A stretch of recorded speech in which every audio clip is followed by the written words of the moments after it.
Alors, bonjour à toutes et à tous. Donc, je vous souhaite la bienvenue pour cette 19e édition du Meetup Paris Data Ladies. Donc, on est très heureuse aujourd'hui, toute l'équipe, de pouvoir mener à bien cette édition, notamment en collaboration avec le Wagon. Alors, je vais vous en parler un petit peu après. Alors,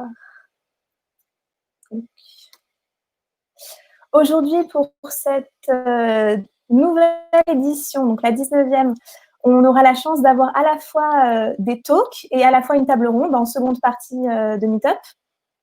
Donc, très rapidement, pour vous présenter les deux premières présentations, et je laisserai ensuite la parole à Zvetina, qui m'accompagne pour l'organisation de cette édition, pour vous présenter la table ronde. Alors, on aura l'occasion de commencer ce meet-up avec une présentation de Margot Barbet, qui est data scientist chez HireSuite, et qui va nous parler notamment de la problématique de matching entre des fiches candidats, toutes sortes de données candidats plutôt d'open source, et leur correspondance avec des fiches de poste, donc tournées vers des différents types d'entreprises. Donc, vous en saurez plus juste après. Et en seconde présentation, un point de vue qui est très intéressant, c'est celui de Maya Azouri, qui est data consultant chez Quantmetry, qui va nous parler de sa réorientation, donc d'un parcours tourné vers les ressources humaines, vers dernièrement, donc l'année dernière, un parcours tourné vers la data. Donc, elle vous en parlera mieux que moi. Je la laisserai vous présenter son parcours. Et bien sûr, vous pourrez aussi poser des questions tout au long du meet-up. Et comme je le disais, donc la table ronde avec Valérie, Anna, Isabelle et Hélène, qui auront l'occasion de se présenter dans un second temps lors du meet-up. Alors, il y a quelques règles à suivre pour mener à bien ce webinaire, et notamment de votre côté aussi à vous. Vous le voyez sur la droite, vous retrouvez en fait le chat, mais vous avez aussi d'autres onglets, avec notamment un onglet questions, où je vous inviterai à poser vos questions. Et ce qui est très sympa avec cet outil Livestorm, c'est que vous allez pouvoir aussi faire remonter en fait les questions qui sont les plus pertinentes pour vous en votant. Donc, n'hésitez pas à le faire. Et également, vous retrouvez l'onglet sondage pour accéder aux différents sondages qu'on va publier pendant le meet-up. Voilà, donc j'en annoncerai quelques-uns, je les annoncerai peut-être pas tous, donc je vous invite à aller jeter un petit coup d'œil de temps en temps. On voudrait savoir notamment, pour commencer, quel est votre poste, si vous travaillez par exemple dans la data ou dans les ressources humaines, ou si vous êtes un curieux ou une curieuse qui a été intéressé par le sujet. D'où vous venez aussi, parce que c'est vrai que ça nous intéresse de savoir si on a un public qui vient aussi en dehors de la région parisienne, auquel cas il y aurait peut-être de beaux projets à mener aussi pour s'étendre. Et voilà, et d'autres sondages qui viendront par la suite. Donc, vous en avez un premier qui vient de s'afficher. Je vous invite à aller y répondre. Donc, bienvenue à ceux qui viennent juste de nous rejoindre. Rapidement, vous avez les règles qui sont là. Et je continue dans la présentation avec très rapidement une présentation du Meetup Paris Data Ladies. Alors, qu'est-ce que c'est? C'est un Meetup qui met en avant la voix des femmes qui travaillent dans la data. Donc, à la fois souvent des femmes qui travaillent plutôt dans des postes très techniques, mais aussi des personnes qui sont plutôt du côté métier. Et c'est la richesse de notre meet-up du jour qui réunit les deux. J'aimerais tout particulièrement remercier aujourd'hui Alexandra, Alice, Louise, Myriam, qui nous ont aidés à organiser ce meet-up. Et donc aussi, bien sûr, Zvetina, avec qui j'ai co-organisé ce meet-up et que vous verrez en seconde partie de meet-up. Quelques chiffres, nous avons dépassé les 2500 membres depuis la dernière édition du mois d'avril. Nous en sommes au 19e meet-up. Nous avons 4 ans d'existence et nous sommes 10 dans l'organisation. Et je souhaiterais introduire et remercier à nouveau Anouk du Wagon, qui nous a permis de mener à bien ce projet-là, et à qui je laisse la parole. Donc Anouk, je t'invite à me rejoindre sur scène, s'il te plaît. Et à nous parler un peu du Wagon et de ce que vous faites. Avec grand plaisir, merci beaucoup d'abord. Pour commencer, je voudrais juste dire que je suis ravie que le Wagon soit partenaire de Paris Data Lady sur cette nouvelle édition, puisqu'on a organisé la dernière ensemble et c'était hyper intéressant. Enfin, pour avoir, moi qui suis pas extrêmement, je suis pas vraiment dans ce milieu-là, mais pouvoir voir toutes ces personnes qui expliquaient leur métier et qui expliquaient les enjeux de la data, je trouvais ça assez passionnant. Donc, je suis sûre que cette nouvelle édition sera du même style. Du coup, j'ai hâte de voir ça. Et je suis très contente qu'on soit partenaire pour plusieurs raisons.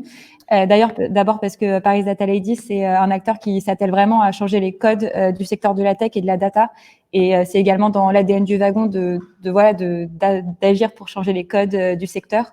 C'est ce qu'on fait tout au long de l'année. On organise beaucoup d'ateliers dédiés aux femmes sur des sujets de data science et de développement web. Et en général, on voit que voilà, il y a beaucoup d'engagement pendant ces événements et ça fait trop plaisir. Et voilà, ça prouve vraiment que voilà, il y a pas qu'un seul type de personne qui peut être dev ou qui peut devenir data scientist ou data analyst. On le sait, mais c'est cool de le voir et de le palper, disons. Et également, on est content d'être partenaire sur cette édition parce qu'on a lancé au début de l'année une nouvelle formation. Donc à la base, nous, notre formation initiale, un peu, traditionnelle. Enfin, la première qu'on ait lancée, c'était une formation en développement web pour des personnes qui sont des personnes non initiées au code, donc qui n'ont jamais codé une seule ligne de leur vie.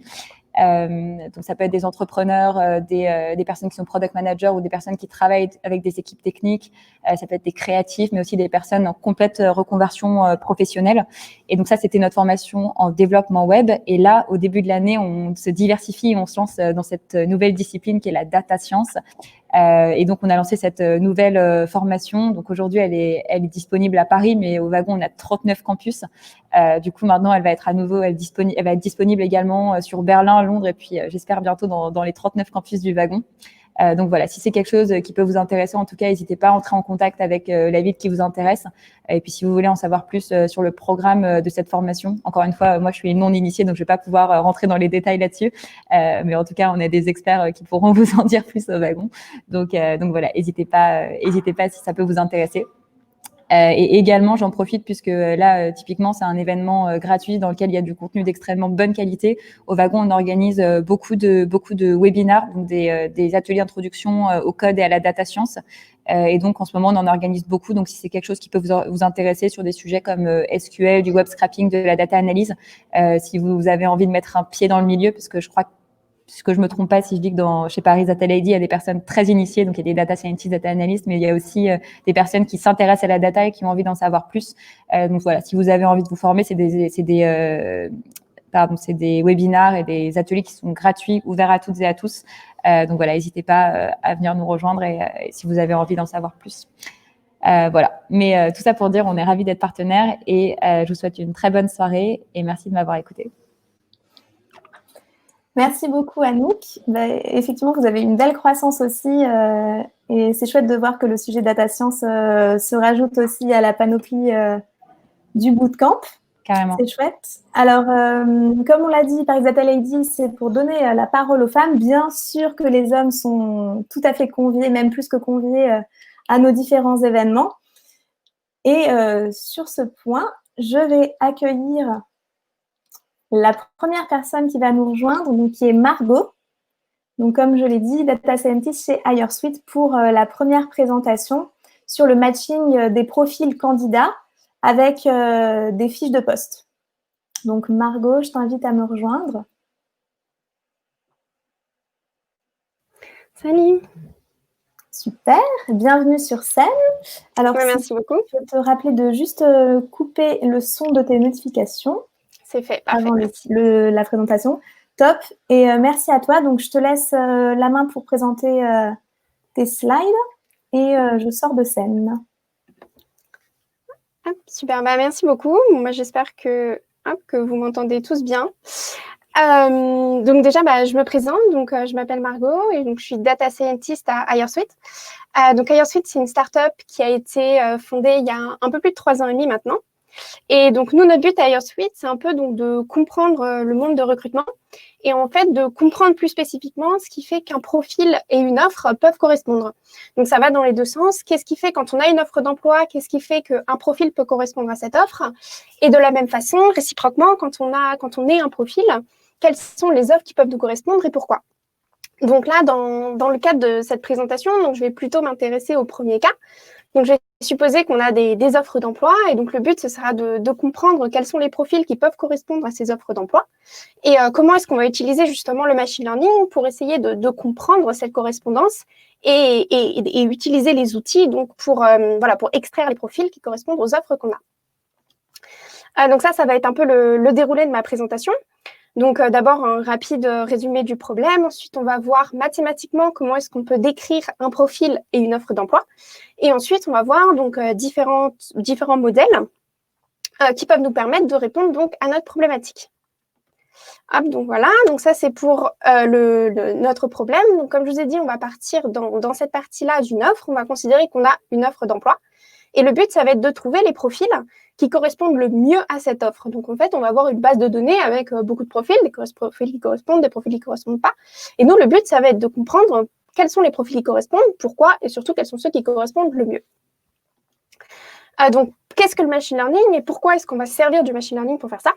En fait, le but du machine learning, ça va être aussi donc, de comprendre le comportement humain, d'être capable de le copier, et notamment de connaître et d'apprendre un certain nombre de règles qui vont nous permettre de le reproduire. Et donc là, à notre problème, pourquoi ça s'applique? En fait, le fait de comprendre si un profil et une offre correspondent, il y a beaucoup d'humains qui sont capables de le faire et c'est une tâche qui est assez répétitive. On va souvent regarder les mêmes choses, on va souvent aller analyser les mêmes endroits du profil et de l'offre. Et donc, c'est quelque chose où on va pouvoir donner beaucoup d'exemples à un algorithme qui, lui, va s'entraîner dessus. Et nous, on va être capable de dire, d'accord, voilà l'offre, alors maintenant, je vais pouvoir te donner les profils qui correspondent. Donc ça, c'est ce qu'on va essayer de faire. Alors, sauf que maintenant, donc, pour pouvoir appliquer nos algorithmes, on a besoin de représentation du profil et de représentation de l'offre, puisque ça va être nos deux acteurs principaux. Donc, comment on va pouvoir faire pour cette représentation? Déjà, on va lister un petit peu ce qui fait qu'un profil, ce qui décrit un profil et ce qui décrit une offre. Donc, qu'est-ce qui décrit un profil? Il va y avoir, et une offre d'ailleurs, puisqu'en fait, ça va être un peu les mêmes descripteurs. Il va y avoir un ensemble de compétences.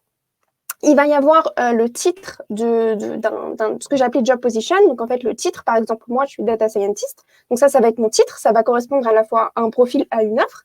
Un nombre d'années d'expérience. On va regarder aussi une localisation. Est-ce que vous cherchez un poste à Paris? Est-ce que vous cherchez un poste à Lyon? Est-ce que vous cherchez en remote, c'est-à-dire pas du tout sur une ville particulière? Voilà, donc il va y avoir plein d'autres choses encore qui vont pouvoir s'appliquer à la fois au profil et à la fois aux offres. Ça va être un peu les descripteurs du profil et des offres. Donc nous, dans notre exemple, on va plutôt s'intéresser aux compétences. On va pas forcément, je ne vais pas analyser un peu tout, parce que c'est plutôt pour vous montrer la façon dont on procède sans rentrer dans tous les détails. Donc là, je vais juste m'intéresser aux compétences et vous donner un peu une idée de comment est-ce qu'on va construire cette vectorisation à partir des compétences. Alors la première question, du coup, c'est si on prend l'offre, comment est-ce qu'on la décrit? Donc nous, l'offre, on va la décrire donc toujours sur un accès compétences, bien sûr, puisque c'est dans ce cas de cette présentation, on se restreint à ça. On va découper les compétences en trois parties. Il va y avoir celles qui seront indispensables, donc celles qui sont à nommer required ici, c'est-à-dire celles si le profil n'a pas ces compétences. Dans ces cas-là, vous considérez que ce n'est pas du tout un bon profil pour l'offre en question. Des compétences qui sont importantes, donc il est important d'avoir, et des compétences bonus, à savoir c'est bien si le profil il les a, mais s'il ne les a pas, c'est pas très grave, c'est le concept du bonus. Donc là, on va considérer dans notre exemple que Python, scikit-learn, c'est des compétences qui sont indispensables, Keras, c'est important de l'avoir, et SQL, c'est que du bonus. Donc maintenant, à partir de ça, qui est la représentation un peu de notre offre, comment est-ce qu'on va créer un vecteur? En fait, on va introduire trois paramètres, que seront alpha, bêta et gamma, qui vont représenter les importances, donc les poids, en fait, des compétences que sont les compétences indispensables, les compétences importantes et les compétences bonus. Donc, en fait, à chaque compétence qui va être dans chacune des catégories, on va assigner un poids, le poids de cette catégorie. Donc là, par exemple, dans mon exemple, Python a un poids alpha, scikit-learn également a un poids alpha, Keras a un poids bêta et gamma a un poids et SQL a un poids gamma. Ça va être comme ça que va être le vecteur de mon offre. Donc, en fait, on va avoir un ensemble de compétences et les compétences qui ne sont pas listées, donc bien sûr, auront un poids de 0. Donc là, comme ça, j'ai réussi à avoir une représentation vectorielle de mon offre à partir des compétences initiales. Maintenant, pour pouvoir appliquer des modèles, il va falloir que je fasse la même chose avec un profil. Donc, comment est-ce qu'on va décrire un profil? Un profil, c'est pareil. Ça va être fait par un ensemble de compétences. des compétences qu'on va pouvoir retrouver dans des endroits différents du profil. Donc, les compétences qui vont être, par exemple, dans ses headlines, les compétences qu'il dira avoir utilisées dans ses dernières expériences, ou les compétences qu'il aura utilisées dans ses projets. Donc là, par exemple, j'ai pris quatre compétences que sont Python, PySpark, Scikit-learn et C++. Et on va imaginer que le profil a listé dans sa headline qu'a dit qu'il était un expert en Python, qu'il a aussi parlé de Python dans ses projets et dans sa dernière expérience, qu'il a un peu fait de PySpark, etc. Donc, comme ce qui est écrit donc, sur cette table. Et donc maintenant, on va essayer de construire le vecteur associé à ce profil. Sauf que là, ça va être un peu plus compliqué qu'avec l'offre. Pourquoi ? On ne peut pas simplement dire, d'accord, alors le score en Python, ça va être la somme d'un point sur la headline et sur les projets. Le score en PySpark, ça va être juste le poids sur la dernière expérience, etc. On ne peut pas le faire. Pourquoi on ne peut pas faire comme ça ? Et pourquoi c'est un peu plus compliqué ? Parce qu'en fait, les compétences dans les profils, elles ne sont pas indépendantes. Ce que je veux dire par là, c'est que ce n'est pas parce qu'il n'y a pas écrit noir sur blanc que vous faites du Python que ça veut dire que vous n'en faites pas. Par exemple, si la personne avait mentionné uniquement PySpark, pour ceux qui ne connaissent pas, PySpark, c'est une librairie de Python. Donc, si la personne avait mentionné uniquement PySpark, elle aurait forcément fait du Python. De la même manière, si elle avait mentionné Scikit-learn, elle aurait nécessairement fait du Python parce que Scikit-learn est une librairie de Python. Donc, en fait, on va comme ça trouver un peu des indices de Python dans le texte. Donc là, par exemple, dans mon cas, dans ce que je vous expliquais, NumPy, c'est pareil, c'est une autre librairie de Python. Donc, si je mentionnais que j'avais utilisé NumPy, dans ces cas-là, on va quand même considérer que je connais Python. Parce qu'effectivement, ce n'est pas écrit noir sur blanc Python sur mon CV, mais maintenant, j'ai quand même utilisé une librairie dont je connais Python. Donc, en fait, on va venir chercher un peu comme ça les indices des différentes compétences qui nous intéressent. Donc, par exemple, ici, 1 si jamais Python est dans la headline, 0,9 si on parle de NumPy, etc. Donc, on va un peu chercher des indices comme ça de Python. Et ensuite, on va venir agréger, donc avec une fonction d'agrégation. On va venir agréger les différents scores pour obtenir notre coefficient final en Python. Donc là, notre coefficient final, c'est 0,9. Donc, c'est des chiffres que j'ai mis pour la présentation. Ce n'est pas forcément ce qu'on utilise.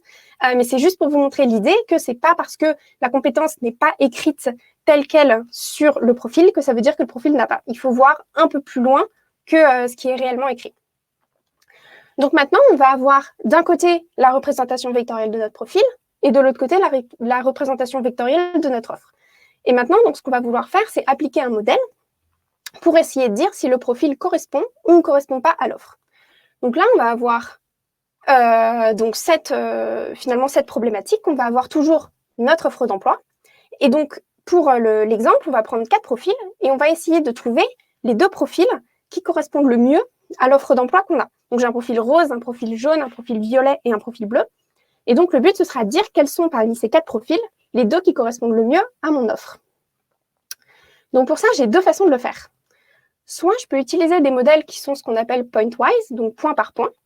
Soit je peux utiliser des modèles qui sont pairwise, où là, ça va être un modèle de comparaison. Donc, je vais revenir un peu après sur le modèle pairwise et je vais d'abord commencer par le modèle point-wise. Qu'est-ce que c'est que le modèle point-wise ? C'est en fait, vous allez donc avoir votre offre, vos profils, et pour chaque profil, vous allez calculer un score de correspondance par l'offre. Du coup, on va essayer de faire une régression. Donc, pour ce faire, on va avoir des données d'entraînement. Donc, ils vont être composés de n couples mon offre profil.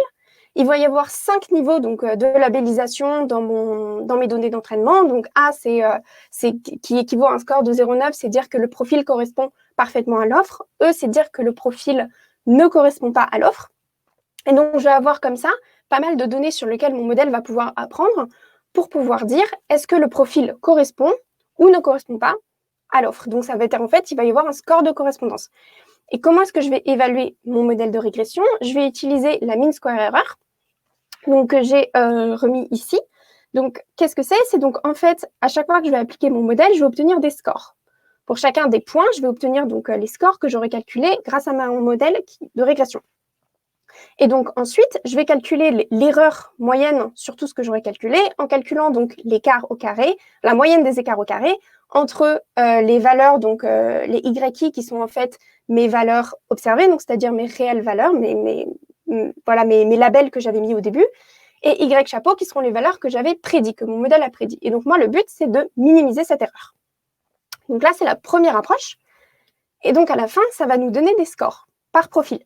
Donc là, admettons que le modèle rose ait eu 0,3, le profil jaune ait eu un score de 0,6, le profil violet 0,9 et le profil bleu 0,1. Là, c'est les scores qui sont obtenus.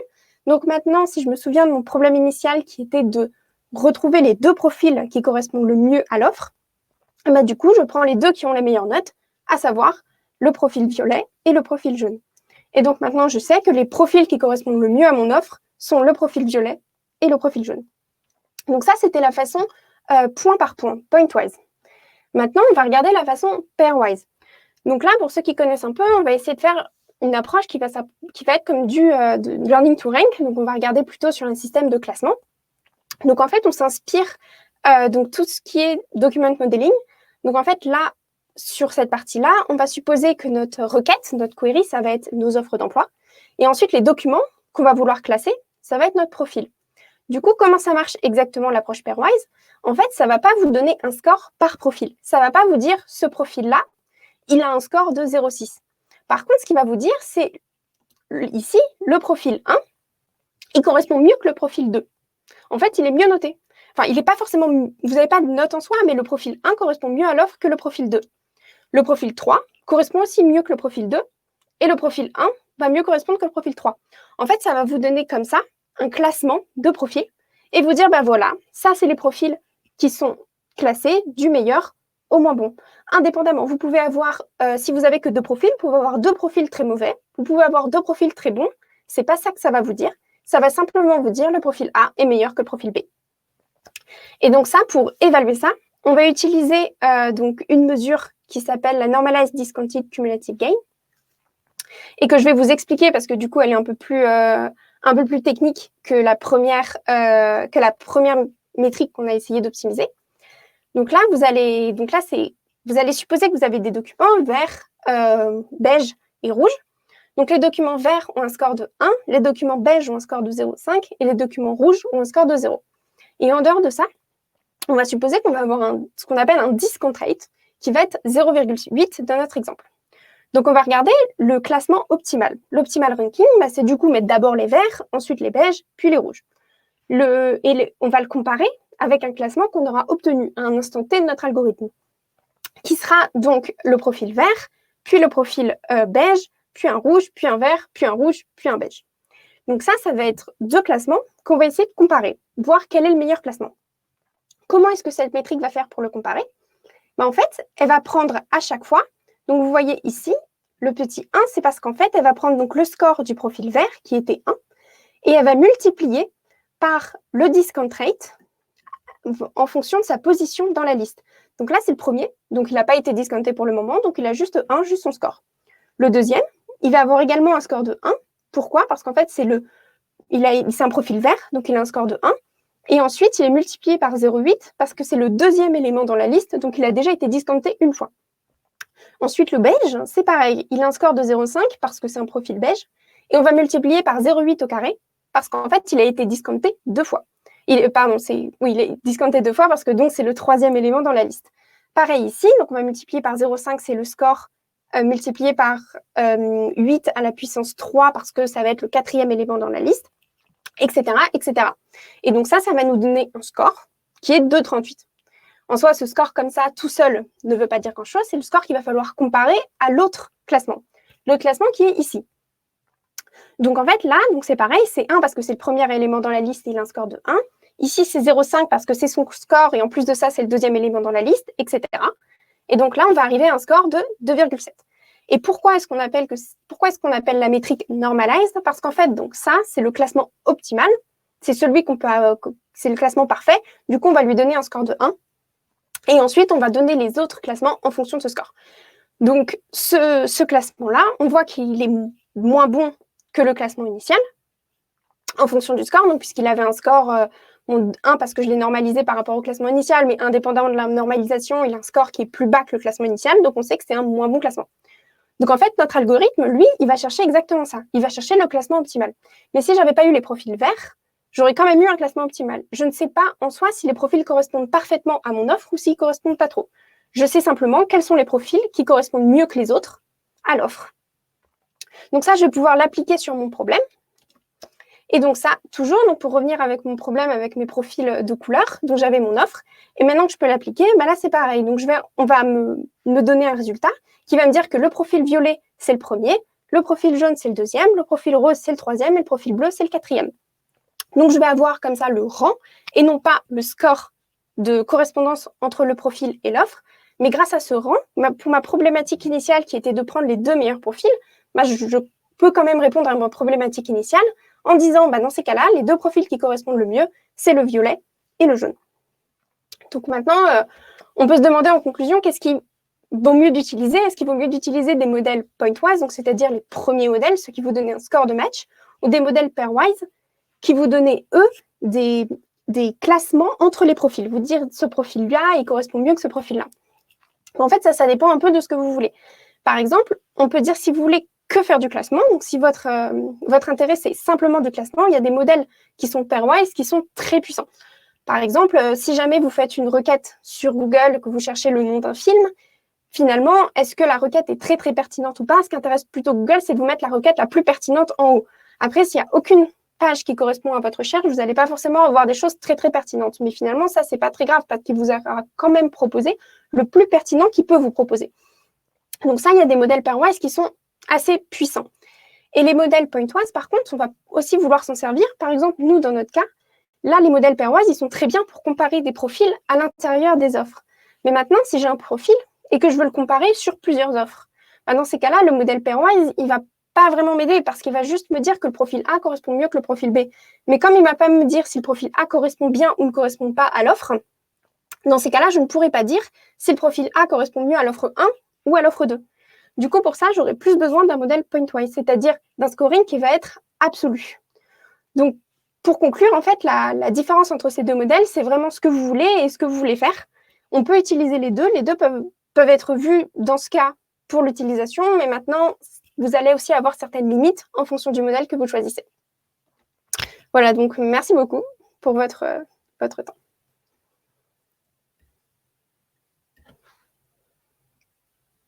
Alors, merci beaucoup, Margot. Donc, je te rejoins à nouveau. Merci pour cette présentation, vraiment très intéressant. Et bravo pour ta pédagogie aussi, parce que c'est pas simple de nous expliquer, je pense, ce type de concept.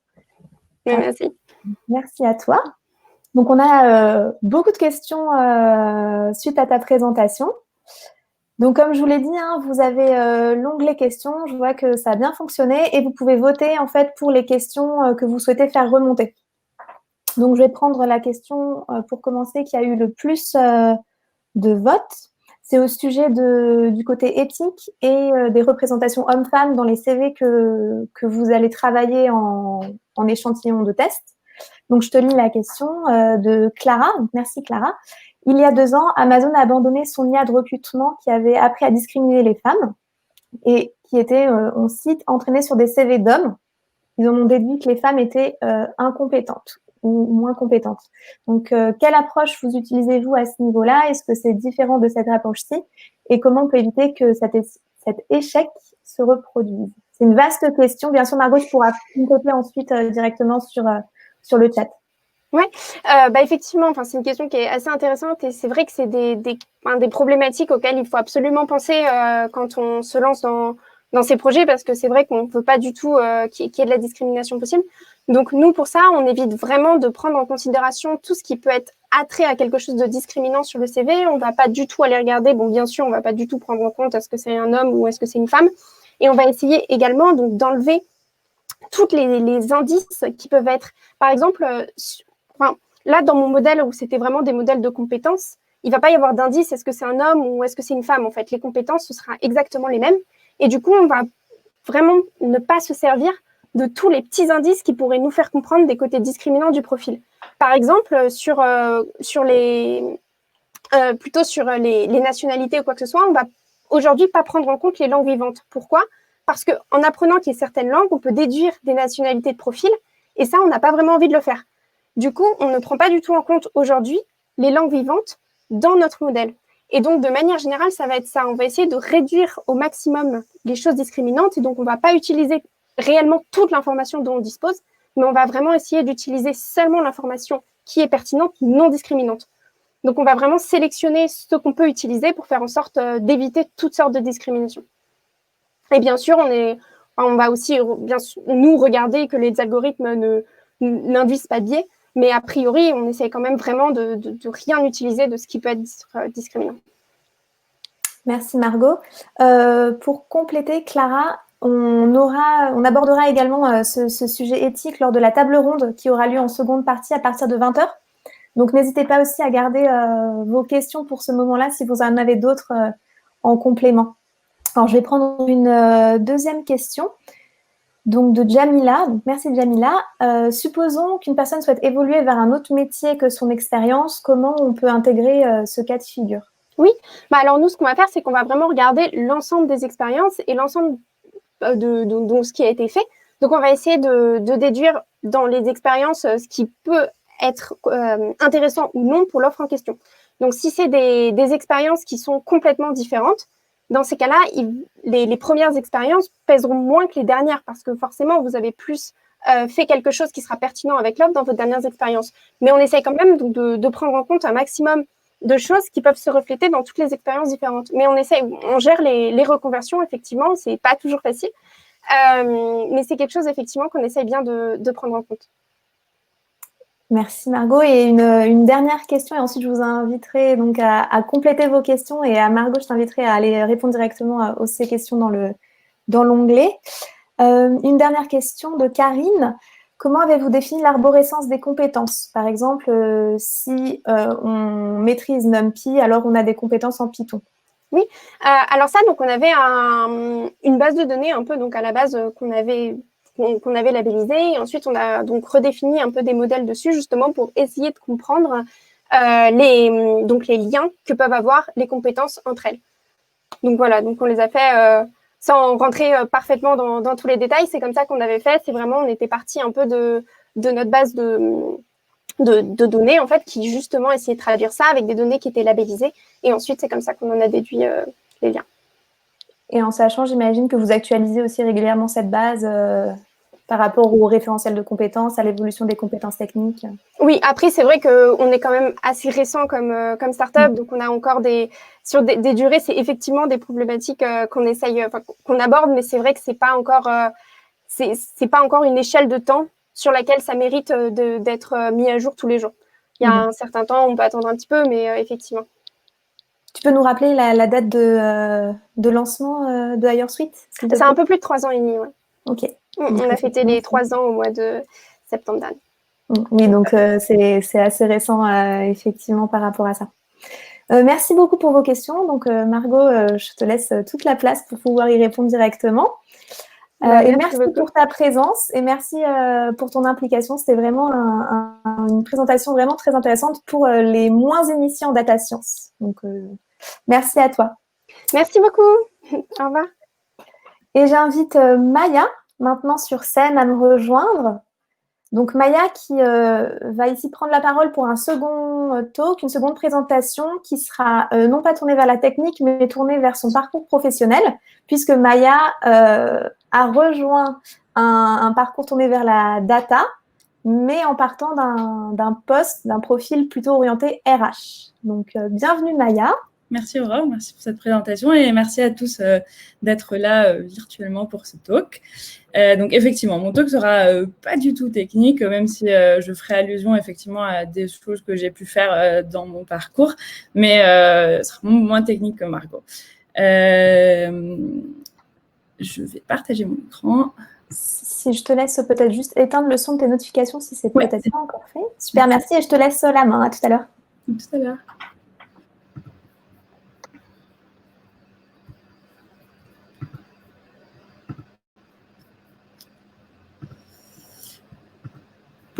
Du coup, comme je vous disais, on va passer une petite dizaine de minutes ensemble et je vais essentiellement vous présenter mon parcours qui a commencé plutôt complètement côté RH pour m'emmener aujourd'hui vers un métier qui n'a pas grand-chose à voir parce que je suis data consultante chez Comptmetry. Pour ceux qui ne connaissent pas, Comptmetry, c'est un cabinet de conseil qui est spécialisé sur les problématiques plutôt d'intelligence artificielle, tout secteur et fonctions confondues. Donc, en essayant un peu de réfléchir à comment j'allais construire ce talk, je me suis dit que j'allais vous raconter une petite histoire. Moi, quand j'étais plus jeune, j'ai toujours voulu être cardiologue pédiatre. Bon, vous vous doutez bien qu'aujourd'hui, si je suis en face de vous, c'est que je ne le suis pas. Mais en fait, finalement, je me suis aussi rendu compte qu'il y avait énormément de similitudes entre ce soit le métier de cardiologue qui était plutôt de chercher une solution à un problème, et finalement, c'est ce qui m'anime aujourd'hui, que ce soit en tant que consultante et ce qui m'animait aussi en tant que RH. Un peu aussi le fait d'être une fonction un peu cœur, qui a un peu cet objectif-là de faire fonctionner un ensemble. Donc, moi, j'ai commencé mon parcours académique dans une école de commerce, assez généraliste au début. Je me suis orientée vers une spécialisation en finance de marché. Et en fait, mon tout premier contact avec les RH dans la vraie vie, c'était lors de mes stages plutôt, donc en stratégie orga, où j'avais eu l'occasion de participer à la refonte d'un service RH complet, côté process, que ce soit en recrutement ou évaluation ou autre. Et puis, en fait, c'était ce qui m'a amené un peu à ma réflexion, à me dire, finalement, la finance de marché, c'est chouette. Il y a énormément d'analyses à faire, mais ce que j'aimais plutôt dans le côté RH, c'est plutôt ce contact que j'avais pu avoir avec les gens ou les collaborateurs. Et j'en ai profité pour mon stage de fin d'études de le faire dans un cabinet de recrutement, comme je ne savais pas exactement vers quelle fonction d'RH me tournais encore, qui s'appelle Lincoln, et qui est assez généraliste, donc pas vraiment spécialisé sur une fonction précise. Suite à ça, je me suis dit que ça me plaisait bien, donc j'ai entamé un master spécialisé en management des ressources humaines cette fois-ci, en alternance dans un cabinet de conseil aussi, conseil RH et recrutement. Et en fait, ça a été mon premier contact avec la data. Parce que je recrutais essentiellement des profils digitaux IT. À la fin de mon alternance, en réfléchissant un peu à ce que je voulais faire, je voulais garder en fait cette casquette data qui commençait à me plaire de plus en plus sur les métiers que je recrutais, et plutôt essayer un peu de sortir de cet univers conseil, parce que finalement tout ce que j'ai pu faire pour le moment, que ce soit côté stratégie orga ou côté recrutement et conseil en RH, était plutôt tourné vers d'autres entreprises. Et c'est comme ça que j'ai rejoint Quantmetry il y a maintenant bientôt 3 ans. En tant que chargée de projet RH et de recrutement. Donc, j'ai eu beaucoup de chance en fait en rejoignant Quantmetry pour plusieurs raisons. Parce que j'ai été une des premières à rejoindre le département RH. À l'époque, il n'y avait que la responsable RH qui est Marine, et qui m'a, donc, dans mes fonctions, j'avais du recrutement, des projets RH, et qui sur les projets RH m'a laissé un peu de liberté sur ce que je pouvais faire. Et en fait, l'histoire que je vais vous raconter est assez marrante, parce que je sais qu'il y a des RH parmi nous aujourd'hui. Et en fait, moi, ce qui m'a au début amené à m'intéresser vraiment au métier de data et de data scientist et autres, c'était en fait le besoin de comprendre ce que mes collègues faisaient. Parce qu'une partie de mon job, c'était de recruter. Et je trouvais ça dommage de ne pas comprendre complètement ce que mes collègues faisaient. Et la deuxième chose qui m'a amené un peu à m'y intéresser, c'est une problématique que nous on a rencontrée en tant que RH. En fait, on faisait à l'époque le suivi de nos KPI de recrutement à la main. C'est-à-dire, à la fin de chaque mois, on devait faire un reporting qui comptabilisait en fait tout le process de recrutement en termes de contacts qu'on a pu avoir avec les candidats, en termes d'entretiens qu'on a pu avoir aussi, en termes de tests techniques qu'on a eu. En fait, tout ça dans le but de pouvoir un peu suivre le pipe de recrutement et puis pouvoir se dire quelle action on doit mettre en place, parce que peut-être que ce mois-ci, on a fait moins de recrutement par rapport à l'objectif global, comment l'ajuster. Et j'avoue qu'à l'époque, je trouvais ça complètement chronophage d'être là à compter à la main combien de mails on avait envoyés, combien d'appels on a eu. Et l'expression « les cordonniers sont toujours les plus mal chaussés » tombe à pic ici, parce que je me suis dit, on est dans un cabinet de data, il y a forcément un truc qu'on peut faire qui est un peu plus automatisé pour enlever cette partie un peu complètement chronophage en fait. Et du coup, j'ai commencé un peu à la fois à me former sur du code et à regarder ce qui était faisable en termes de scrapping, de mail. Mon idée, c'était en fait de me dire que finalement, moi, tout dont j'ai besoin, c'est d'avoir un reporting sur mes étapes de recrutement. Comment je pouvais faire ça en utilisant la data? Et j'ai travaillé sur un algo de scrapping qui, en fait, allait compter les mots-clés dans nos mails, à Marine, Victor et moi. Donc, à chaque fois qu'il y avait le mot d'entretien, il le comptabilisait. À chaque fois qu'il y avait le mot test technique, il le comptabilisait aussi, et ainsi de suite, pour pouvoir avoir un reporting automatisé et un peu moins chronophage. Et en fait, c'est à ce moment-là, c'était au bout d'1 an et demi, où je me suis beaucoup posé la question sur ce qui m'intéressait vraiment dans ce que je faisais. J'aimais beaucoup mon rôle de RH, que ce soit sur l'accompagnement collab ou aussi la partie recrutement. Mais finalement, ce qui m'animait vraiment, c'était un peu de m'être posé les questions de comment répondre à cette problématique qui était que j'avais rencontrée. Et puis, moi, là où j'ai eu beaucoup de chance, c'est que j'ai croisé sur ma route 2 personnes qui m'ont beaucoup poussé à faire ce changement parce que je conçois que ça a été beaucoup de temps perso et de formation. Donc, ça a été ma manager à l'époque, Marine, qui ne fait plus partie de Comptmetry, et puis Tsvetina, que vous allez voir juste après en animation de table ronde, qui m'ont à la fois coaché côté plus carrière pour Marine, pour me dire, bah oui, ça, c'est un switch qui est possible d'être fait chez Comptmetry. Et puis Tsvetina, plus côté formation et m'aiguiller sur ce que je pouvais me renseigner en termes de ressources pour pouvoir un peu continuer cette auto-formation que j'avais commencé en suivant plutôt des MOOC sur Coursera. Certains de connus, d'autres un peu moins connus, mais voilà. Et ça, c'est fait. Comptmetry, j'ai passé des entretiens comme n'importe quel autre consultant qui rejoignait Comptmetry à l'époque. J'étais prise, entre guillemets, même s'il n'y avait pas trop de... Il y avait un peu moins de risques parce que je recrutais aussi pour cette entreprise, je savais ce qu'on cherchait. Et du coup, j'ai fait le switch complètement, d'abord à mi-temps en début d'année, et puis après complètement, ça va bientôt faire 1 an et quelques maintenant. Donc ça, vous dites, chouette, chez Comptmetry, tu dois faire beaucoup de missions en RH Analytics, et en fait, pas du tout, et ça me va très bien, parce qu'aujourd'hui, ça me permet un peu de consolider cette base technique que je n'avais pas en changeant de métier, même si finalement, essentiellement, ce que je fais aujourd'hui, je ne code absolument pas. Mon métier consiste à accompagner soit sur la partie cadrage stratégique, mise en place de feuilles de route côté projet data, soit comme ce que je fais actuellement, c'est-à-dire je suis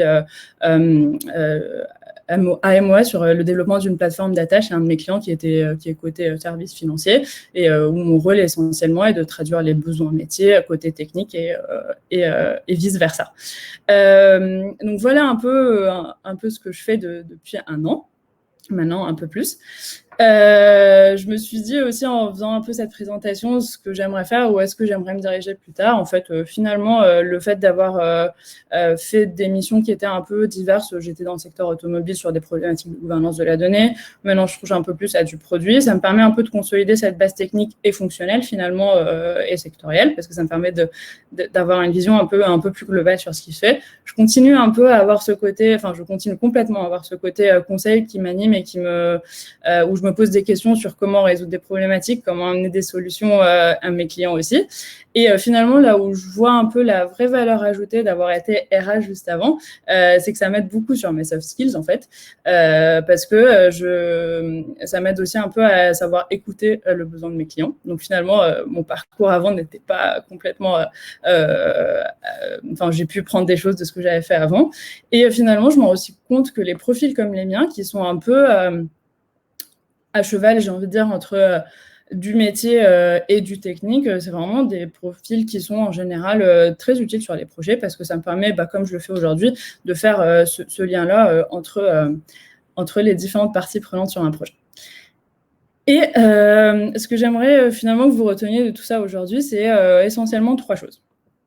La première, et c'est ce que je viens de dire, c'est que finalement, même si je n'avais pas changé de métier, le fait de m'être intéressée un peu à la technicité derrière les projets, et ça va rentrer complètement, je pense, avec ce que la table ronde d'après va apporter, c'est que peu importe votre métier, une fois qu'on a compris comment ça fonctionne, même dans les grandes lignes, ça va faciliter en fait le dialogue et ça va permettre d'être dans un échange proactif avec les équipes techniques pour pouvoir porter des solutions adaptées, que ce ne soit pas un échange dans un seul sens et que cette partie métier ait une vraie valeur ajoutée sur un projet parce qu'elle l'a.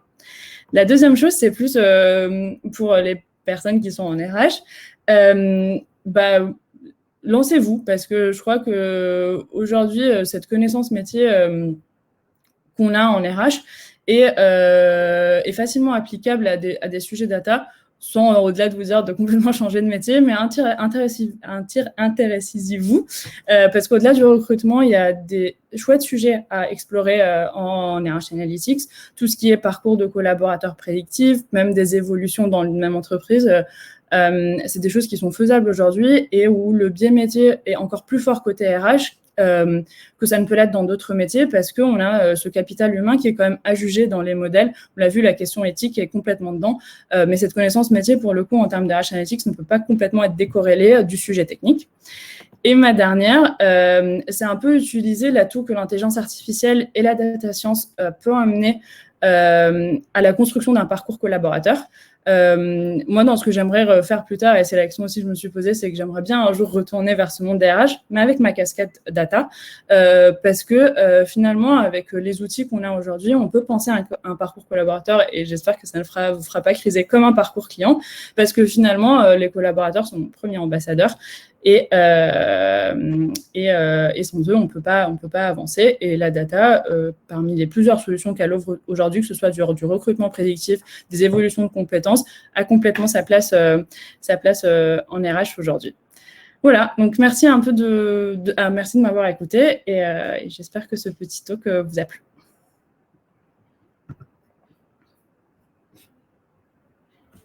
Merci beaucoup, Maya. Très intéressant. On a aussi quelques questions pour toi. Alors, je vous le rappelle, vous avez l'onglet questions pour pouvoir les poser. Ensuite, Maya pourra prendre le temps aussi, après sa présentation, pour y répondre directement. Donc, la première question, quel MOOC recommandes-tu? Tu as eu un coup de cœur, toi, sur ton chemin? J'en ai eu un qui n'est pas très connu, c'est pas celui d'Andrew Ng, parce que je vous avoue qu'avec mon niveau technique, je n'aurais pas pu le faire. C'est celui de Washington University qui est dispo sur Coursera. Sans la certification, il est complètement gratuit. Et ce qui est hyper chouette avec ce MOOC, c'est qu'il reprend les 5, maintenant ils ont intégré aussi la partie deep learning, donc 5 ou 6 grands algos en data science à connaître, appliqués à des use cases, des vrais cas d'usage. En fait, on apprend à travers l'évolution d'un cas d'usage. Donc moi, je me souviens, le premier, c'était prédire le prix d'une maison en fonction de sa localisation. En fait, c'est très ludique pour apprendre, parce que ça permet de ne pas avoir trop de théorie en termes de maths et de ne pas avoir peur dès le début, et de comprendre un peu c'est quoi les grandes lignes, et à savoir en data science. Il y a un tout petit peu de code, mais c'est rien d'insurmontable. Merci, Maya. Tu pourras peut-être mettre le lien ensuite pour aller voir un peu plus d'infos. Nous avons également une question de Véronique. Donc, de profil RH, je souhaiterais m'acculturer à la digitalisation, donc particulièrement l'IA. Donc, ça nous fait penser à un certain profil. Particulièrement avoir un rôle de conseil auprès des techniques pour être le garant des bonnes pratiques en termes RH. C'est ce que tu citais aussi par rapport à ton début dans la data. Je ne sais pas comment m'y prendre, donc peut-être que tu pourras prendre un peu plus de temps pour répondre à Véronique, mais si tu as quelques mots… En quelques mots, moi, ce qui m'a beaucoup aidé, en fait, et ça, c'est plutôt ma casquette RH qui parle, c'est plutôt d'amener un peu de vulgarisation sur le métier d'RH. Parce qu'aujourd'hui, c'est un métier qui est très méconnu. Moi, premier exemple, quand j'ai voulu me diriger vers les RH, je suis partie vers du recrutement, parce qu'à l'époque, je ne savais pas tout ce que les RH c'était. Et moi, j'avais fait le test quand j'étais encore chez Comptmetry et que je m'occupais un peu de leur onboarding des collaborateurs pour un peu leur expliquer c'est quoi les RH, de leur demander ce qu'ils pensaient des RH, c'était le métier des RH, et puis 99% des gens répondaient que c'était le recrutement. Donc déjà, un peu essayer de les acculturer à tout ce que c'est les RH hors le recrutement, parce qu'ils ne savent pas, comme nous, on ne sait pas forcément ce que c'est leur métier. Donc l'acculturation, c'est super important. Et puis, un peu de prendre le temps aussi, vous, de votre côté, de comprendre ce qu'ils font aussi, c'est quoi la technique, et comment est-ce que les RH pourraient y répondre, et comment eux peuvent répondre à vos problématiques. Moi, quand j'ai voulu me poser la question qui était comment je peux résoudre une tâche chronophage que j'ai aujourd'hui, je l'ai posée sans parler technique au début. Et après, j'ai cherché à voir comment est-ce que je pourrais expliquer mon besoin à quelqu'un de technique pour pouvoir y arriver. Donc, vraiment inculturer, vulgariser au max, et puis poser les idées. Les ateliers de cadrage, nous, on en fait aussi dans notre métier pour un peu amener un peu à clarifier les idées de ce qu'on veut. Posez-vous lors d'ateliers, 1 heure, 2 heures d'échange pour un peu poser les bases. Et ça aide aussi sur la construction de ce qu'on a envie de faire. Et ne pas faire l'erreur de vouloir tout de suite attaquer par la technique, parce qu'un sujet qui n'est pas cadré, qui n'est pas posé côté métier, en technique, ça a 99% de chance d'y échouer. Merci beaucoup, Maya. Je te laisse du coup répondre peut-être plus en détail à Véronique et Edith. En tout cas, merci à toutes et à tous pour vos questions. Donc, le meet-up continue. Merci, Maya. Le meet-up continue. Hop. Et on va poursuivre avec la partie table ronde. Donc, je vous partage… donc l'introduction aux participants. Donc, j'invite Zettina à me rejoindre. Et avant de laisser la parole à Zettina, je vous invite aussi à nouveau à répondre au sondage que vous retrouvez dans l'onglet sondage. On aimerait en savoir un peu plus sur vous, d'où vous venez géographiquement, quel est votre poste et également quel est votre intérêt pour le sujet. On pose actuellement la question de savoir si vous avez déjà participé à l'un de nos meet-up. Donc, c'est vrai que ça nous intéresse beaucoup. Et ensuite, vous aurez juste au début de la table ronde une question notamment sur votre perception en fait de la data au service des collaborateurs. Donc, Maya l'a également bien introduit avec sa présentation. Et on va aller un peu plus dans le détail avec la table ronde qui est animée par Zettina. Donc, Zettina, je te laisse la parole. Super, merci beaucoup. Si tu peux juste rester encore un petit moment sur scène pour partager justement l'annonce de cette table ronde. Bonjour à toutes et à tous, je m'appelle Zettina et je fais partie des équipes d'organisatrices de Paris Data Ladies. Ça fait à peu près 2 ans que je participe aux différents types de meet-up, différentes organisations de meet-up également, et c'est un gros plaisir aujourd'hui d'organiser cette table ronde. À travers mon expérience en tant que consultante chez Quantmetry, consultante data, j'ai eu l'occasion de travailler sur différents types de cas d'usage, avec différents types de métiers, dans différents secteurs.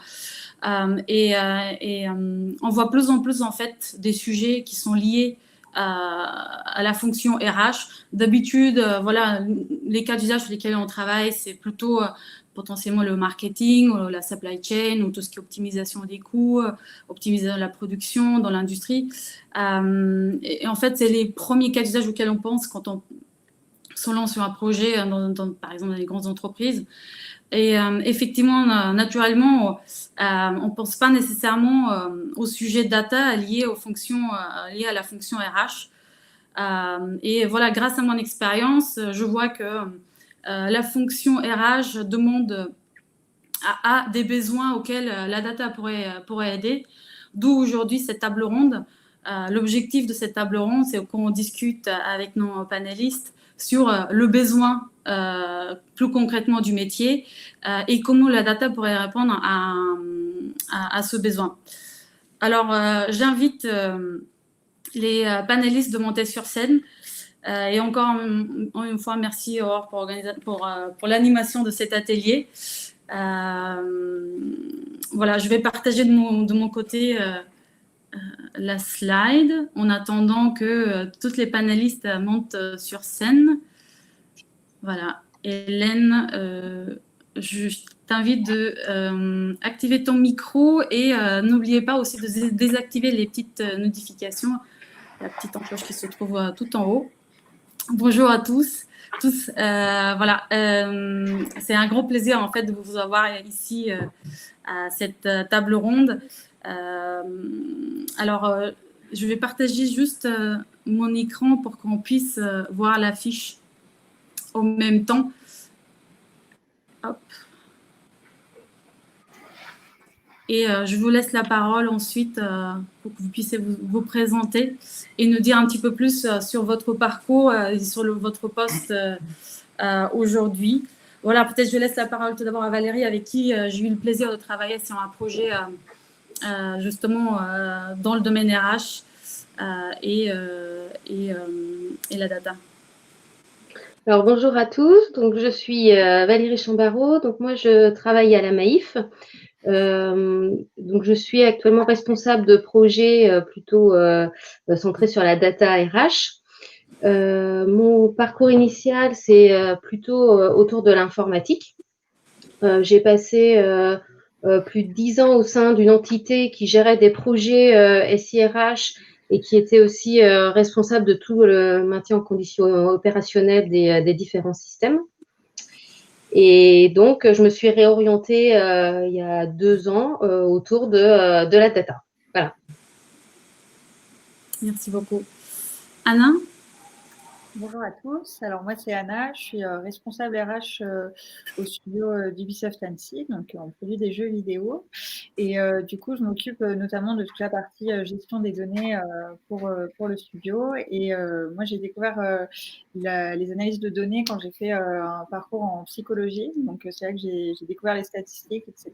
Et je pensais jamais que ça m'intéresserait autant. Mais là, je vois vraiment toute la valeur ajoutée que ça peut avoir côté RH et côté humain, comme ce que voulait dire Maya juste avant. Et du coup, j'ai commencé il y a 4 ans chez Ubisoft. Et quand j'ai commencé, donc moi, c'était aussi de mettre en valeur tout ce qu'on pouvait faire avec les données, les mettre en avant et les rendre accessibles en fait déjà à l'équipe RH, et voir tout ce qu'on pouvait mettre en place. Et depuis maintenant, on a aussi toute une équipe au siège qui s'est montée, qui travaille là-dessus et qui nous alimente avec beaucoup d'outils et tout ça. Donc plein de belles choses réalisées de ce côté-là. Ok, super, merci beaucoup. Isabelle? Bonjour, je suis Isabelle Drochon, je travaille chez Engie au sein de la DRH Group, en charge de l'innovation RH, la gestion des processus autour des talents et associée à ces processus, la question des data liées aux talents. Alors moi, dans mon parcours, je suis récente dans les RH, puisque ça fait que 2 ans que j'ai rejoint cette activité, et je suis récente aussi dans la data, puisque ça fait qu'une dizaine d'années que j'ai des activités data. J'ai commencé dans la gestion clientèle, toujours dans le monde de l'énergie par contre, et puis dans la gestion de la transformation et de grands projets de transformation.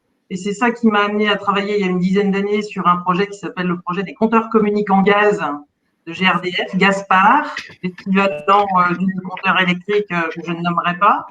Et c'est ça qui m'a attiré finalement et amené vers la data, puisqu'il s'agissait de traiter des données de consommation quotidienne pour les clients et ça commençait à faire pas mal de data.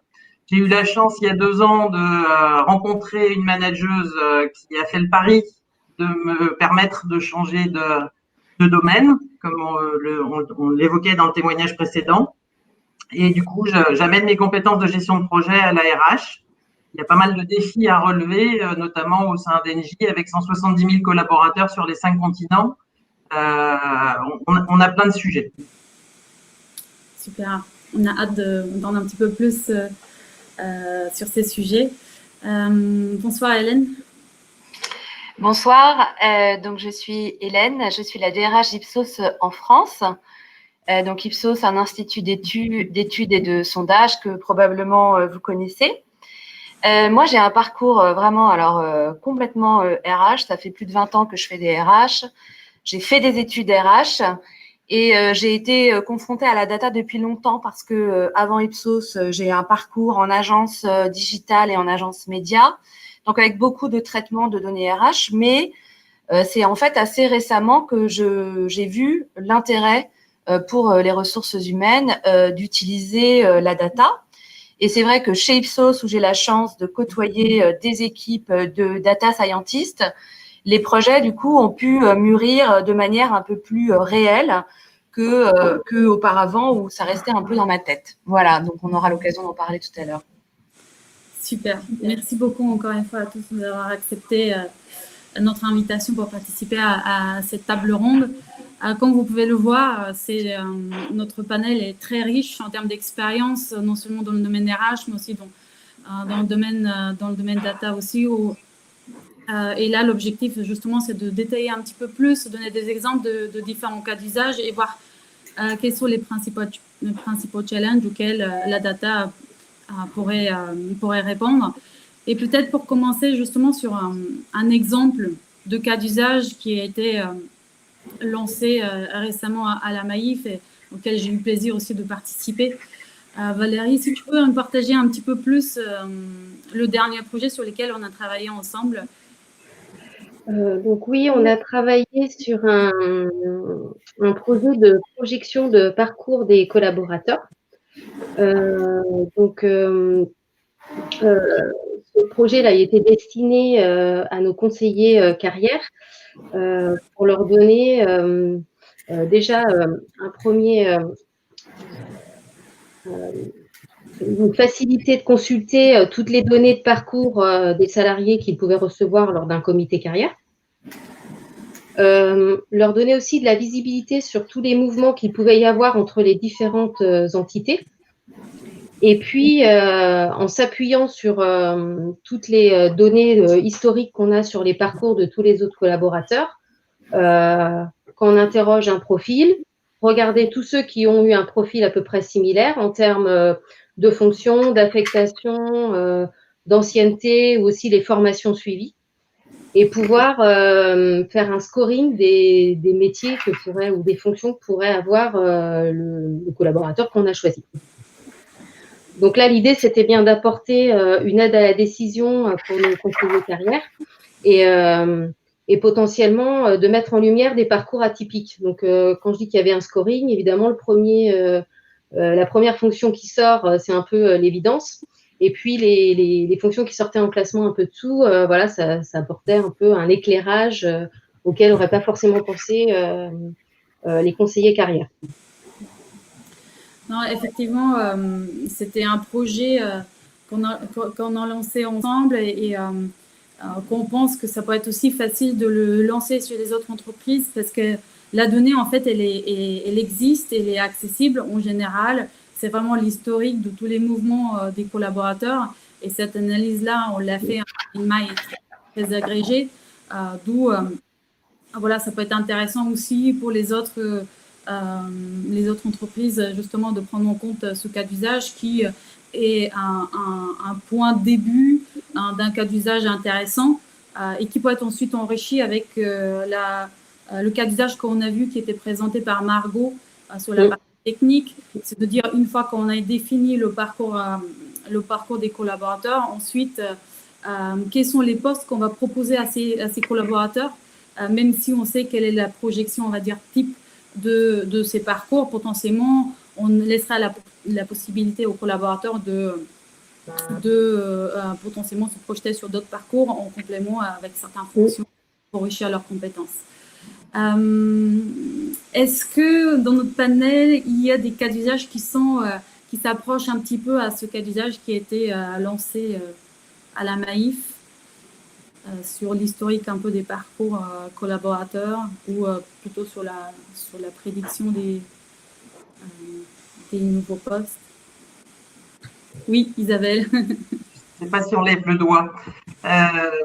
Côté NJ, on travaille pas mal sur la gestion des compétences qui va se rapprocher de ça, puisque on cherche à rendre le collaborateur plus acteur de son développement personnel.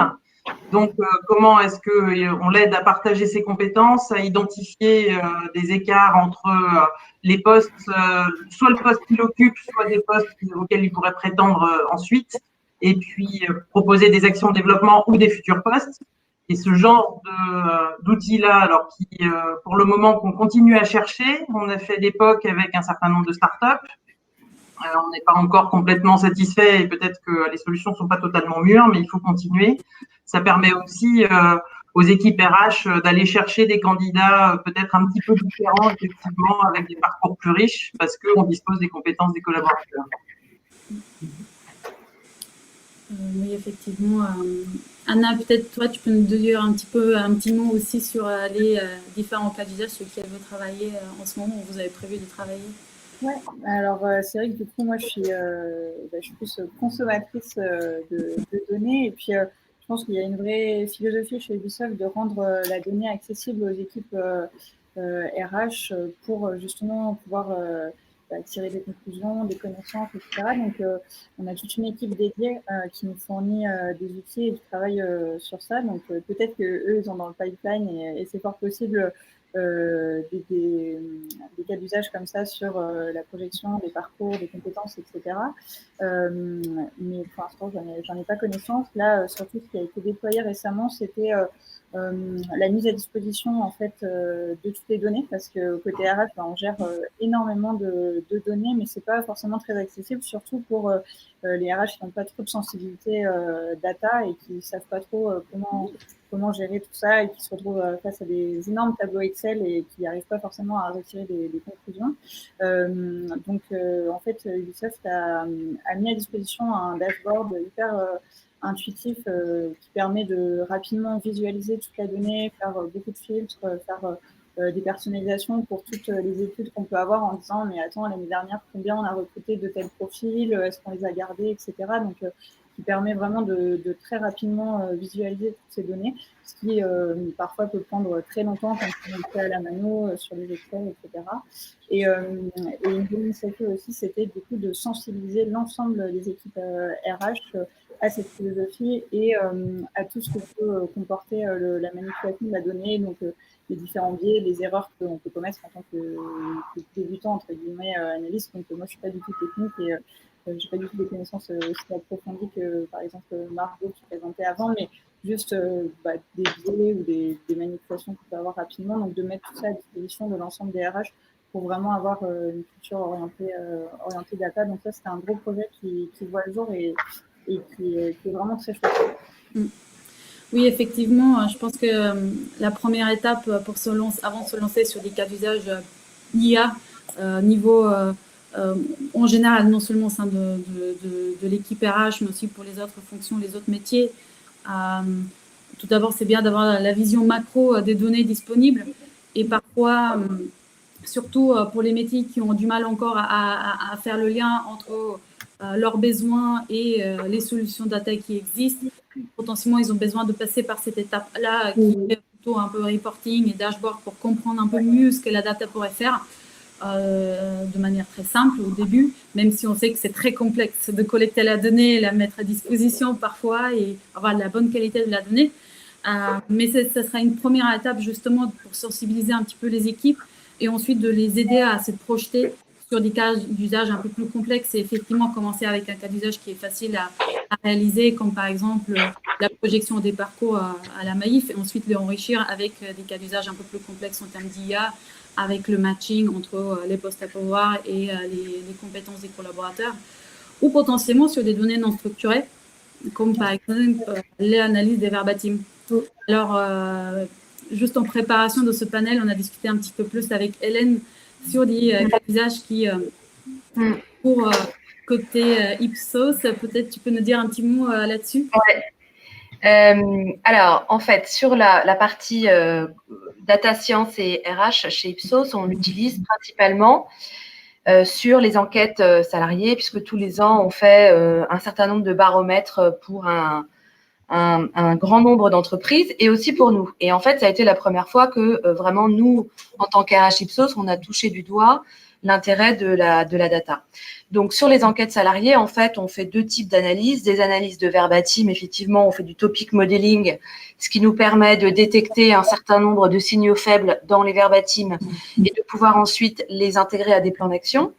Et puis, à partir de la donnée structurée, on fait aussi de l'analyse de driver sur un certain nombre de KPIs qui vont aussi nous permettre de nous dire que voilà, c'est plutôt tel et tel type de sujets qui vont, par exemple, améliorer l'engagement des collaborateurs envers l'entreprise, l'innovation, l'engagement dans la RSE, etc. Et donc, ça nous permet de monter chaque année, en fait, nos plans de communication interne et de ressources humaines.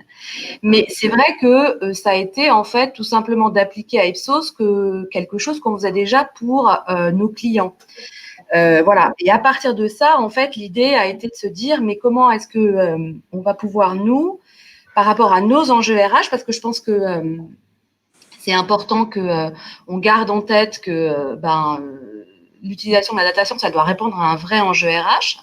Donc, c'est comment est-ce qu'on va utiliser la data pour répondre à des enjeux RH. Alors, par exemple, chez Ipsos, on a des gros enjeux autour, effectivement, de la mobilité et du développement professionnel des collaborateurs. Justement, dans l'enquête interne qu'on fait chaque année, ils nous disent, en gros, qu'ils trouvent qu'ils n'ont pas suffisamment d'opportunités de développement et qu'il faut qu'on accentue la mobilité interne. Et je pense que c'est un sujet qui traverse quand même aujourd'hui beaucoup d'entreprises, sur comment est-ce qu'un collaborateur va pouvoir développer ses compétences, améliorer sa visibilité, apprendre des nouvelles choses. Et donc là, on est en train de réfléchir à un projet qui va effectivement nous aider à faire le match entre les postes existants et les candidats qui sont intégrés dans un vivier de mobilité.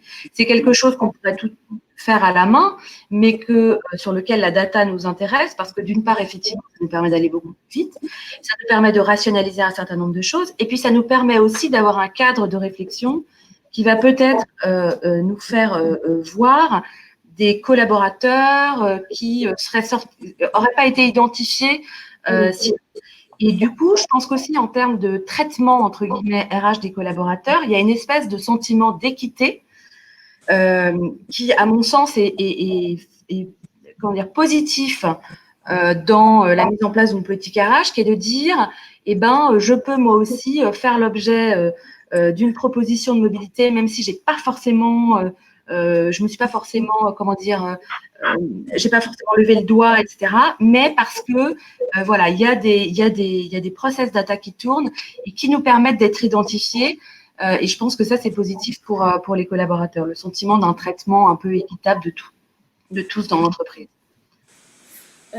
Oui, effectivement, les cas d'usage qui sont liés au verbatim et les enquêtes. Oh, j'ai un beau soleil qui s'invite chez moi. Et en fait, oui, les analyses des enquêtes collaborateurs, ce qui arrive très souvent en termes de cas d'usage, c'est qu'en fait, on a l'habitude effectivement de collecter la donnée plutôt quantitative sur des questions avec des réponses fermées, sur une échelle de 3 ou 4 par exemple. Par contre, bien sûr, dans chaque enquête, on a l'habitude d'avoir des questions avec des réponses ouvertes. Et ce qu'on a remarqué très souvent, c'est que cette partie-là, les réponses avec les réponses ouvertes de texte libre, en fait, sont rarement analysées ou sont analysées manuellement. Et effectivement, si c'est juste un petit échantillon, ça peut être facile de le faire manuellement. Mais quand on parle des grands groupes, même à 500 ou même à 1000 collaborateurs, imaginez si on arrive à des grands groupes qui sont encore plus grands, cette partie-là d'analyse des verbatim devient un peu plus complexe. Et c'est un des cas d'usage sur lesquels il y a certains experts RH qui souhaitent se focaliser là-dessus. Et potentiellement, oui, Valérie, tu peux nous partager un petit mot là-dessus, parce que c'était le premier cas d'usage sur lequel on a travaillé ensemble, qui a été lancé au sein du programme PACT à la Maïf. Oui, donc on avait récupéré tous les verbatims des enquêtes salariées qu'on avait pu faire autour du climat social. Et donc déjà, voilà, c'était pour nous l'idée… Pardon ? C'est bon ? Non, c'est bon. Donc déjà, l'idée, c'était de s'essayer un peu et d'expérimenter l'analyse des verbatim. Donc on avait déjà un logiciel, enfin un prestataire qui nous faisait des analyses, mais de plus en plus, on constatait qu'il y avait il y avait des difficultés à qualifier certains verbatim. Donc du coup, le data scientist a travaillé là-dessus. Donc il a réussi, lui, à qualifier plus de verbatim que ce que réussissait à faire notre prestataire. Et du coup, on a pu reparamétrer correctement le logiciel justement pour permettre des meilleures analyses.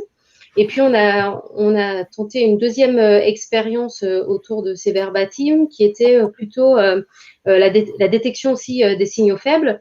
Donc, en s'appuyant toujours sur nos historiques, l'idée, c'était de détecter, on savait qu'il s'était passé des choses sur certains sites, et essayer de détecter grâce à ces données du climat social et d'autres données type absentéisme ou le temps passé, le temps badgé, de détecter ces faits avant, enfin, si on aurait pu les détecter avant qu'ils se produisent, quoi.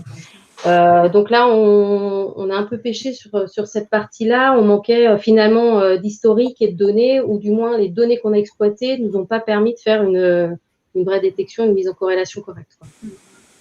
Oui, effectivement, quand on parle de l'analyse des verbatim, ce qui arrive très souvent, c'est qu'on focalise un peu sur les tendances. Ça veut dire les réponses pour lesquelles on a, ou des thématiques pour lesquelles on a plus de réponses. Mais parfois, on oublie aussi qu'il y a certaines thématiques qui sont qui sont très, très importantes, mais c'est plutôt des signaux faibles. Ça veut dire que c'est très pointu et ça peut être aussi des sujets d'harcèlement effectivement, en termes de volume, on ne les verra pas. Et ce sera très difficile à la détecter. Ça veut dire que dans cette analyse de verbatim, il faut vraiment cibler bien certaines thématiques qui sont prioritaires pour la fonction RH, et grâce à l'IA, ça permet d'automatiser cette tâche et de mettre en place ensuite des actions qui vont pouvoir résoudre des problèmes qui sont soulevés à travers de ces enquêtes. Effectivement, on a abordé beaucoup de différents cas d'usage, les analyses des verbatims à travers des enquêtes, le matching entre les postes à pouvoir et les collaborateurs, aussi sur la projection des parcours. Par contre, peut-être Isabelle, tu pourrais nous partager un petit peu plus des cas d'usage complémentaires auxquels vous avez pensé et travaillé ou vous avez déjà lancé côté NJ. Oui, alors pour se rapprocher un petit peu de l'expérience d'Ubisoft sur la data-driven compagnie et sur la data au service de la prise de décision, on s'est rendu compte, on a chez NJ un enjeu majeur de recrutement de femmes. On a lancé un objectif qui s'appelle 50-50, qui vise à avoir 50% de femmes managers en 2030, sachant qu'on part de 23%. On est une entreprise extrêmement technique. Donc, du coup, on a des vraies difficultés à progresser ces dernières années. Tant qu'on n'a pas de données claires, non pas seulement sur nos résultats, où on en est, mais de comment est-ce qu'on arrive à ces résultats-là, on ne peut pas progresser sur un tel objectif. Donc, il nous a fallu travailler sur des outils d'analyse de data, de reporting, de data visualisation. On a une collègue qui travaille dans le domaine Compenben, qui est une mathématicienne de haut niveau, qui a développé des modèles mathématiques de prévision de scénarios, en fait, pour permettre à toutes nos business units de prévoir leur chemin pour passer de 23% à 50% avec différents scénarios.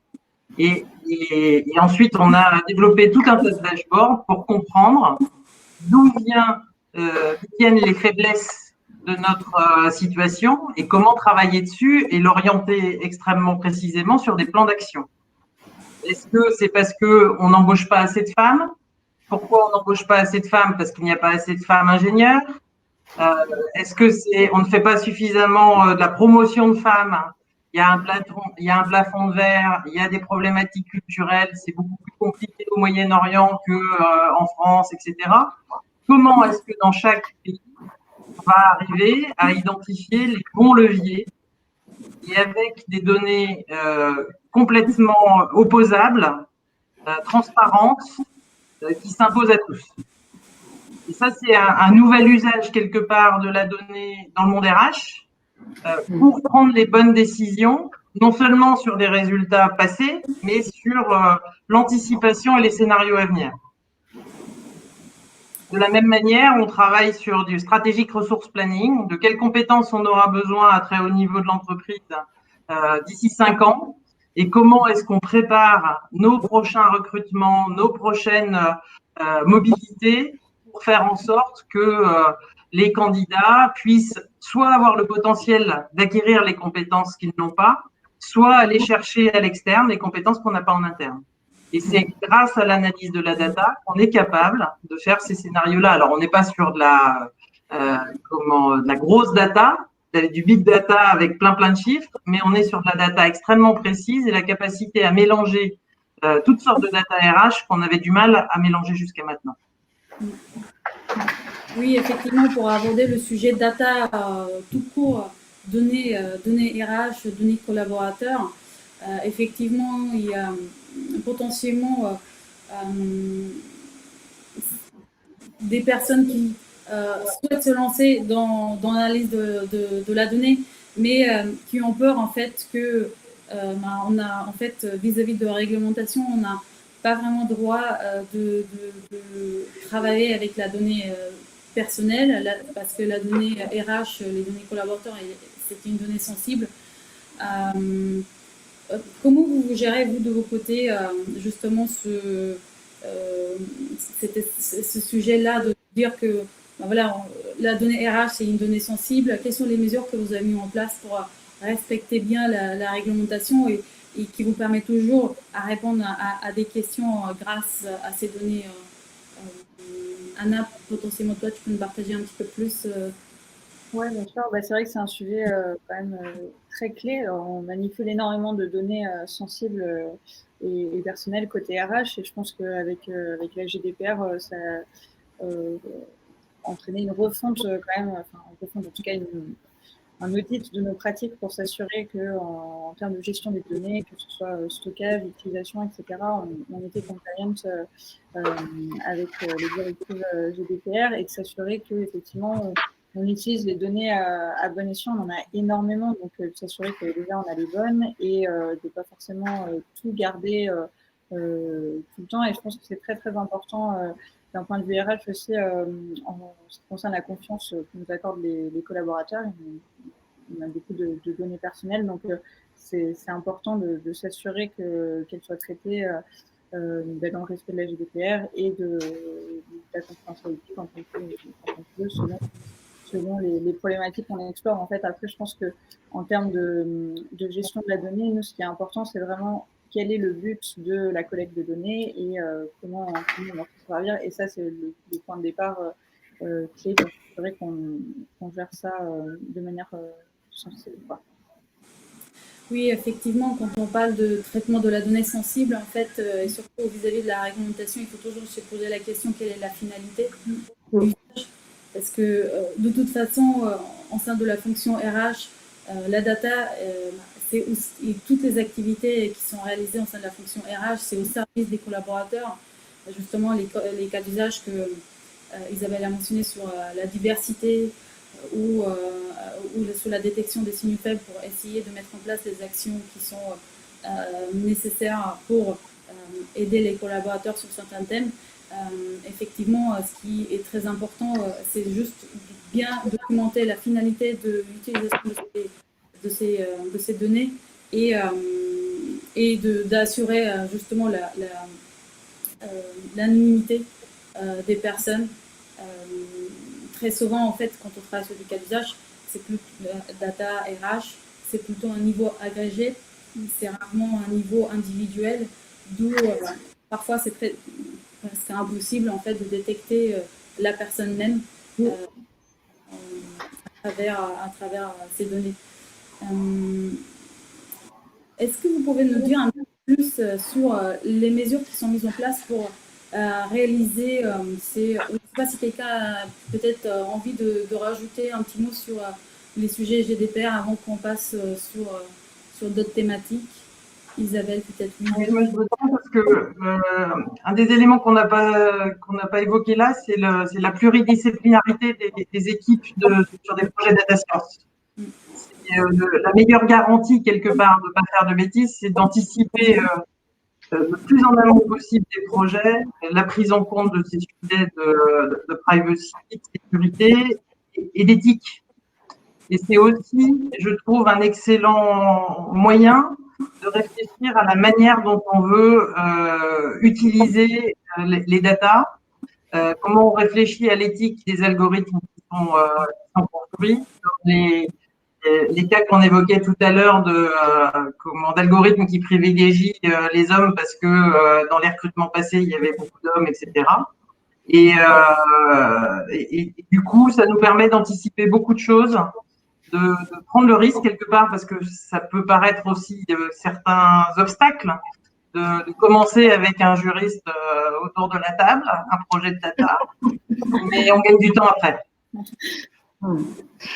Ouais, je partage complètement ce point de vue-là. Je pense que la clé du succès, c'est vraiment la collaboration en amont et effectivement la compréhension du besoin et de la manière dont on va y répondre en tenant compte de tous ces paramètres.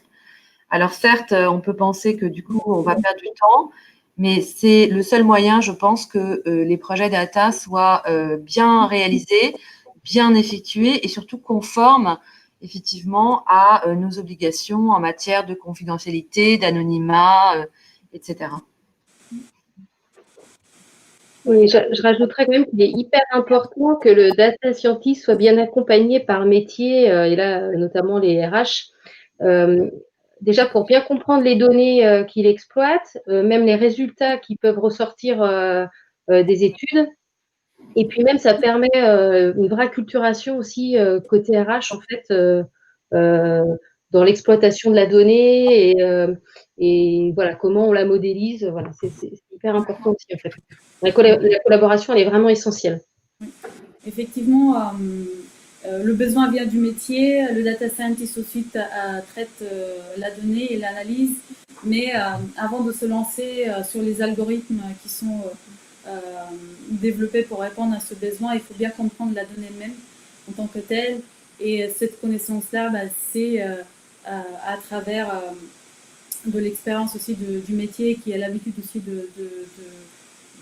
d'observer cette donnée-là, de travailler avec cette donnée, et potentiellement aussi des équipes IT qui connaissent plutôt côté application métier, qui connaissent la source et qui peuvent aussi nous donner des éléments très importants sur l'accessibilité et la qualité de la donnée.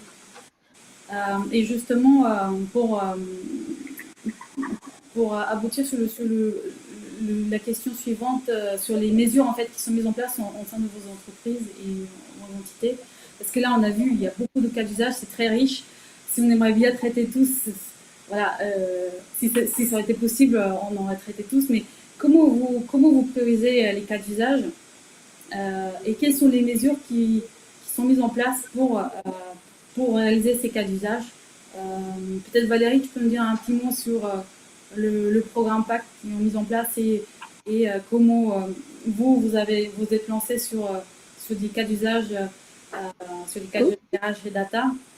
Par exemple, on sait bien que dans les entreprises, il y a des entités data qui sont centrales et qui facilitent justement le lancement des expérimentations, mais toute la partie un peu industrialisation, mise en production de ces projets.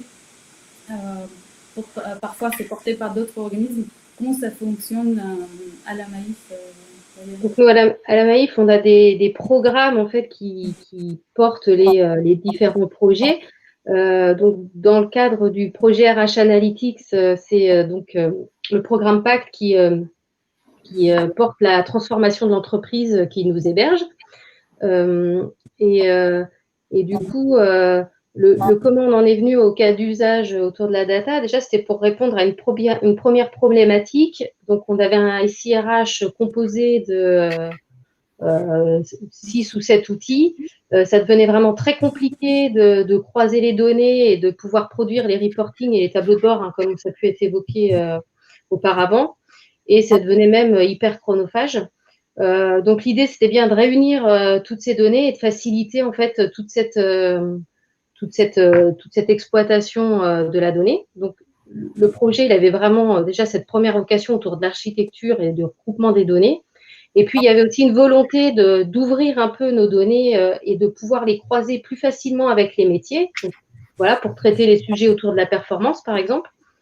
Et on a eu la chance d'avoir un volet autour des expérimentations et BIA. Voilà, avoir un peu de budget à consacrer sur cette partie-là. Et en se disant que ça, voilà, c'était vraiment pour passer les couches de prédictif et voire de prescriptif. Oui, effectivement, à la Maïf, il y a cette entité data qui sert en tant que laboratoire pour lancer les différentes expérimentations, mais aussi à mettre en place des méthodologies pour les partager un peu avec les autres métiers pour que si les métiers souhaitent être un peu indépendants dans le lancement des expérimentations, pour qu'ils puissent le faire et à potentiellement recruter aussi en interne des compétences en data science ou des compétences de data analyst pour réaliser leur propre expérimentation en posant sur les méthodologies mises en place en centrale. Anna, peut-être tu peux nous dire un petit mot sur l'organisation Ubisoft. Je sais que c'est assez différent, un petit peu, c'est surprenant et en même temps c'est super que, en fait, si j'ai bien compris, il y a une entité, toute une équipe data au sein de l'équipe RH qui travaille sur des cas d'usage. Exactement. Du coup, Ubisoft, là, nous, on est 18 000 à peu près dans 40 pays dans le monde et on a du coup un SIRH commun, mais par contre, on a une gestion quand même de chaque entité assez indépendante. Donc, on peut avoir des roadmaps différentes. Donc, moi, je suis à Annecy et du coup, je vais gérer les données en fonction des objectifs qu'on peut avoir à Annecy et des enjeux qu'on a à Annecy. Et après, donc, on est tous quand même rattachés au siège qui est à Paris. Et donc, entre Montreuil et Bucarest, on a toute une équipe HR, Tech et Analytics. Donc, c'est un peu plus d'10 de personnes qui, du coup, sont vraiment au service de nous tous, que ce soit en production ou en business, pour fournir des outils pour traiter la data et aussi fluidifier tous les process et donc engager cette culture data, je pense, être large chez toutes les équipes. Et je pense qu'on aussi, du coup, eux, de leur côté, dans le pipe, là, je pense, comme tu disais au début, on est quand même encore aux prémices, donc on est plutôt sur du descriptif. Je pense que c'est la première étape d'avoir vraiment déjà ce premier jalon avant, je l'espère, vraiment pouvoir aller sur du prédictif, du prescriptif, ce serait du coup vraiment top. Et je pense qu'il y a énormément de choses à faire et que du coup, là, il doit y avoir beaucoup de projets dans la wishlist. Et c'est chouette de pouvoir se référer à eux qui ont du coup les outils, la connaissance et qui développent donc des outils en interne que après on peut tous utiliser en local et adapter à notre sauce pour faire nos propres analyses quand c'est dans nos moyens, parce que du coup, encore une fois, moi je suis pas très technique, mais après de pouvoir aussi nous référer, leur soumettre des projets et leur partager un petit peu nos besoins sur des choses qu'on a envie d'explorer selon les enjeux qu'on peut avoir, soit effectivement de diversité ou de croissance sur certains types de profils, des fois, ou alors des fois on peut entamer un peu un projet, par exemple, nous c'est pareil, les ingénieurs et les femmes en production, c'est un vrai enjeu, donc on commence certaines études et après on peut aussi les confronter avec eux, leur expertise et les outils qu'ils peuvent avoir à disposition. Oui, super, merci beaucoup.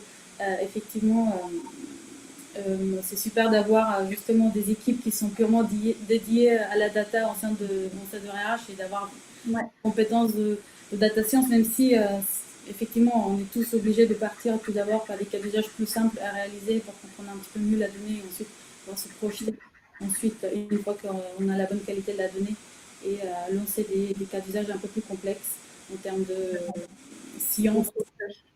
Comme disait Valérie, d'avoir vraiment le côté dédié au RH, parce que comme tu disais aussi au début, souvent c'est pas la première chose qui vient à l'esprit quand on pense data science. C'est du coup le fait d'avoir à la fois des techniciens et des gens qui maîtrisent très bien les sets de données, et aussi le côté RH qui permet d'apporter l'analyse pour justement avoir le recul sur qu'est-ce que les chiffres veulent dire et comment on en est arrivé là, comment ça s'explique. C'est effectivement très complémentaire et c'est ce qui a été évoqué un peu partout, je pense.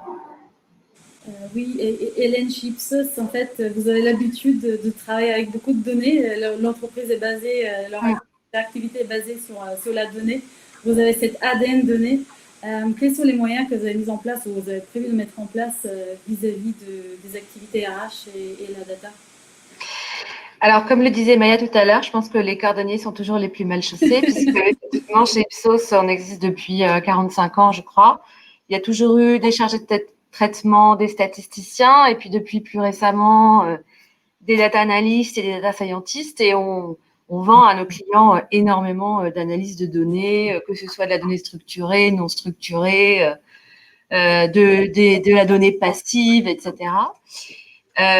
Et on a des équipes de data scientists dans pratiquement tous les pays en fait dans lesquels Ipsos est présent, c'est-à-dire 90 pays quand même. Et en France, on a la chance d'avoir des grosses équipes. Le truc, c'est que ces équipes, elles travaillent pour nos clients. Hein. Ipsos, c'est un prestataire de service. Donc, ça veut dire que si moi, j'ai un projet RH à faire passer, ça va être sur le temps consacré à des projets clients. Donc, c'est des arbitrages qui sont compliqués. Qui sont liés aussi au fait que je pense que jusqu'à assez récemment, finalement, cette analyse de la donnée RH et tout ce qu'on pouvait sortir d'intéressant de ça, je crois que c'était pas forcément très, clair pour tout le monde. Et donc, c'est des arbitrages entre effectivement, des gros sujets RH qu'il faut qu'on traite et comment la donnée, la data science peut nous aider à les traiter. Et puis, à côté de ça, des besoins clients. Après, j'essaye d'être convaincante. Donc voilà, moi, je suis l'exemple vraiment d'une entreprise qui fait ce qu'elle peut avec ce qu'elle a, c'est-à-dire ce qu'elle a beaucoup, ce qu'elle peut, ça dépend des moments. Mais je trouve que Ce qui est intéressant sur justement quand on veut se lancer dans des projets, parce que nous, on est un peu quand même au début, c'est effectivement d'avoir bien en tête cet aspect de collaboration. Je crois qu'il y a une part énorme aussi d'analyse en fait des données qu'on a. Parce que c'est vrai que, vous le disiez tout à l'heure, on peut ne pas forcément avoir un SIRH commun. On a des données qui viennent de plein d'endroits différents. Les notes qu'on prend quand on fait des entretiens de recrutement, les entretiens de performance, les demandes de formation, etc. Donc, il y a énormément de données. Et c'est vrai qu'il y a un gros travail en fait d'audit des datas disponibles avant de pouvoir lancer le projet, et de savoir ce sur quoi, qu'est-ce qu'on va pouvoir utiliser, qu'est-ce qu'on ne peut pas utiliser, qu'est-ce qu'on a besoin de mieux structurer. Voilà. Et en fait, nous, on en est là, très clairement. Voilà. Donc, je vous parlais tout à l'heure de notre projet sur la mobilité, qui est un projet. On a un deuxième projet aussi mais qui est assez lié à ça, qui est sur les parcours les progressions de carrière dans l'entreprise, qui répond à un objectif RH qui est la problématique de la rétention des salariés, de comment est-ce qu'on peut leur offrir des développements de carrière chez Ipsos. Voilà, mais on en est encore au début. Donc, voilà. Mais je sais que les data scientists en général découvrent l'utilisation en fait RH de la data science et en général sont assez friands et veulent en savoir plus parce que c'est quelque chose qu'ils n'avaient pas forcément en tête quand ils se sont lancés dans ce métier-là. Isabelle, chez Engie, quels sont les moyens justement qui sont mis en place pour réaliser tous ces beaux cas d'usage que tu nous as partagés Alors, j'ai l'impression que la chance qu'on a finalement, c'est que Engie a choisi de changer de modèle économique il y a 4 ans, avec une accélération il y a 1 an. D'une échange énergéticien, on a souhaité passer à une entreprise vertueuse orientée zéro carbone, qui est un changement de modèle radical pour l'entreprise. Et après avoir beaucoup travaillé sur l'organisation, sur les changements business, eh bien, on se rend compte que le dernier levier sur lequel il faut accélérer, c'est le people. Alors, je dis pas qu'on n'a rien fait, loin de là, depuis des années, mais on était aussi sur des questions de maturité d'offres sur les volets RH, et donc on a fait beaucoup d'expérimentations, mais on avait du mal à passer à l'échelle. Et donc aujourd'hui, parce qu'on a la nécessité en termes de business de travailler sur le people, eh ben, on arrive à dégager des projets, on arrive à installer une équipe data au sein de la direction RH, on arrive à travailler sur des cas d'usage en commun avec la direction data d'Engie. On ne travaillait pas sur des cas d'usage et à trouver des convergences et à trouver de la valeur ajoutée et donc à trouver des budgets. Oui, effectivement, quand on parle de différents cas d'usage au sein d'une entreprise, naturellement, les cas d'usage prioritaires, c'est plutôt lié là où on pourrait réduire les coûts ou gagner en chiffre d'affaires. Et quand on parle de ROI d'un projet data, on ne pense pas nécessairement au projet RH. D'où, justement, on a eu ces discussions en préparation de cette table ronde. Isabelle, quelle est ta vision sur le sujet RH et le ROI lié au projet data? Alors, c'est fondamental de trouver la valeur ajoutée finalement des projets RH. On a du mal à monétiser, ça c'est clair. Mais pour autant, on est conscient qu'on crée de la valeur. Quand on voit que, comme je voyais dans la liste des questions, questions sur quel est votre cas d'usage RH préféré. Aujourd'hui, chez Engie, on a maintenu notre politique d'alternance. On est en train de recruter 3000 alternants en France et on est super content d'avoir pu faire un projet avec une start-up qui s'appelle Reminder pour faire du matching de compétences à partir des CV des candidats, pour leur proposer les meilleures offres de manière automatisée et pour gagner du temps. Parce que la valeur, le coût de recrutement de 3000 alternants dans une période de confinement où on ne peut pas faire des entretiens, etc., est énorme et que tout ce qu'on peut gagner en matching, en automatisation, en digitalisation, eh bien, c'est des gains énormes.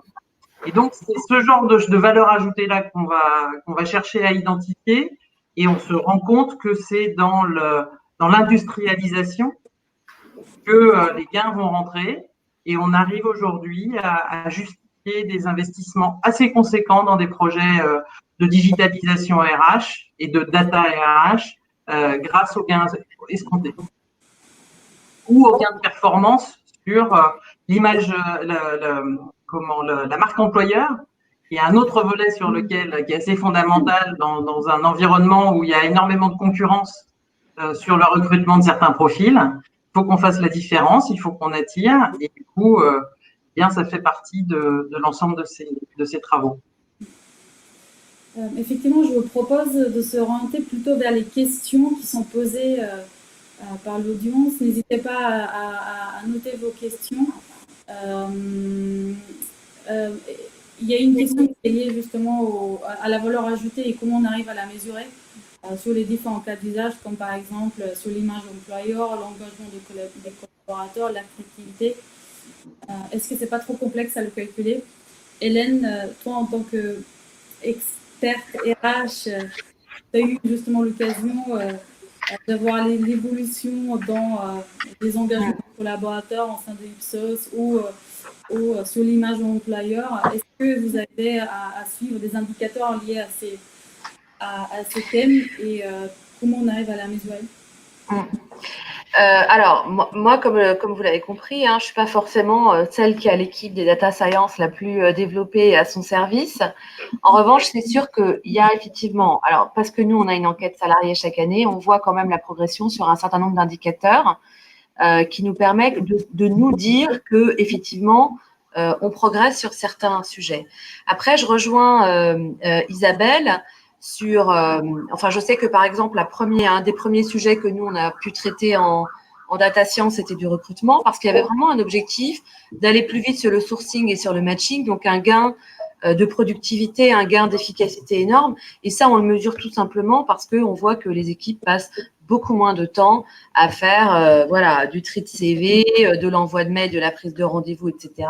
Et que donc, on s'est fortement amélioré là-dessus et qu'on peut redéployer les équipes sur des projets qui sont plus peut-être de valeur ajoutée. Après, tout ce qui concerne la marque employeur, l'attractivité, c'est évidemment un des sujets fondamentaux. Je rejoins encore Isabelle pour dire que on ne sait pas forcément hyper bien le mesurer, mais on sait que c'est nécessaire et que si on ne le fait pas dans un monde qui est quand même effectivement très concurrentiel, je pense que tous là autour de la table, on recrute des data scientists et que probablement on a dû se piquer des profils les unes les autres. Donc, dans un monde comme ça, c'est évident aussi qu'il faut que une entreprise soit capable de faire parler, notamment sur ces sujets autour de la data science.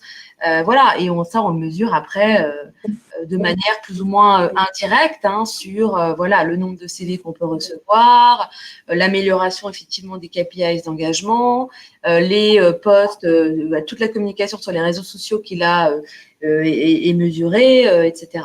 Voilà. Mais encore une fois, je pense qu'il y en a probablement d'autres entreprises qui ont des éléments de suivi plus concrets que moi. Effectivement, on doit partager un peu plus sur la mesure de l'impact de la data au sein de l'activité RH.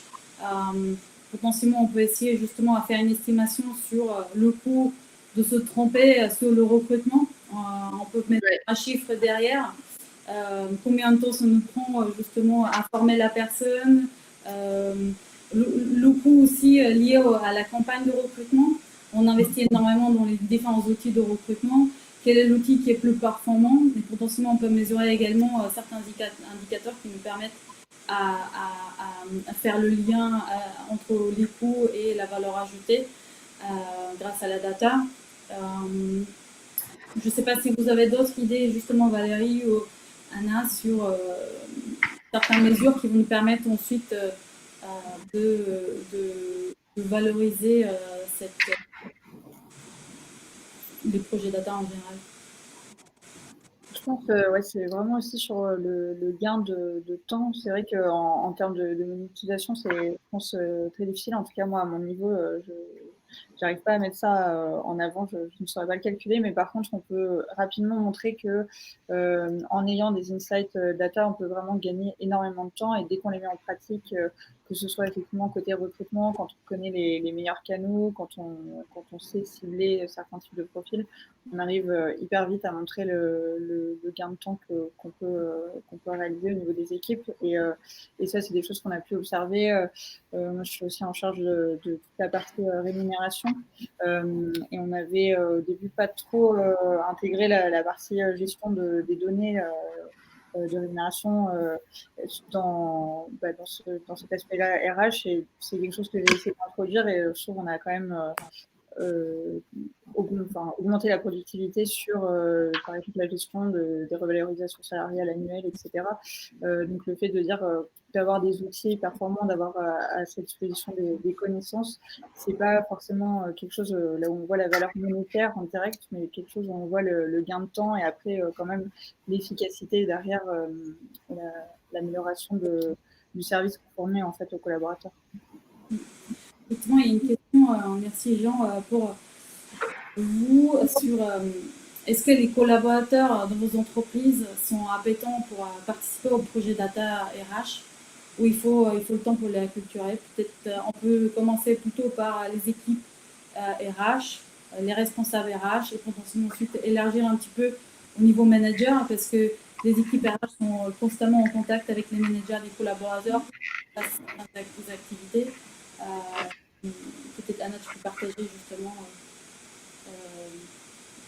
Ouais, je trouve que nous, chez Ubisoft, il y a quand même beaucoup de gens qui ont déjà le réflexe dans les produits. Donc, nous, du coup, on produit des jeux vidéo et on se base aussi en production beaucoup sur les insights qu'on peut collecter de données joueurs, évidemment, donc, pour améliorer nos jeux également. Et puis, donc là-dessus, on a parlé côté RH, mais on a aussi des grosses équipes data science qui sont dédiées à l'étude des données collectées dans nos jeux.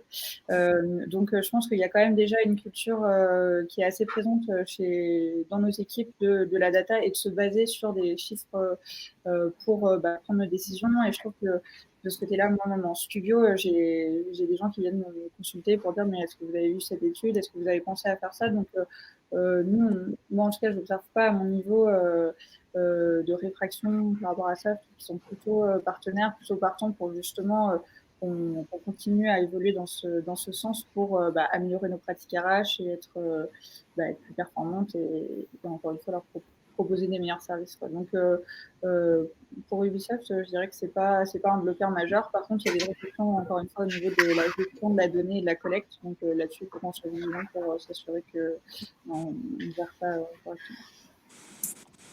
Isabelle, il y a une question pour toi, je pense, sur le sujet des 50% des femmes managers. Que répondez-vous aux remarques sur la discrimination positive? Alors, c'est pour ça qu'on a fait un projet 50-50 et pas un projet plus de femmes. 40. Et l'enjeu n'est pas de promouvoir des femmes systématiquement, c'est de promouvoir les meilleurs collaborateurs aux meilleurs postes. La seule chose, c'est que ce qu'on constate aujourd'hui, c'est que les femmes ne concourent pas.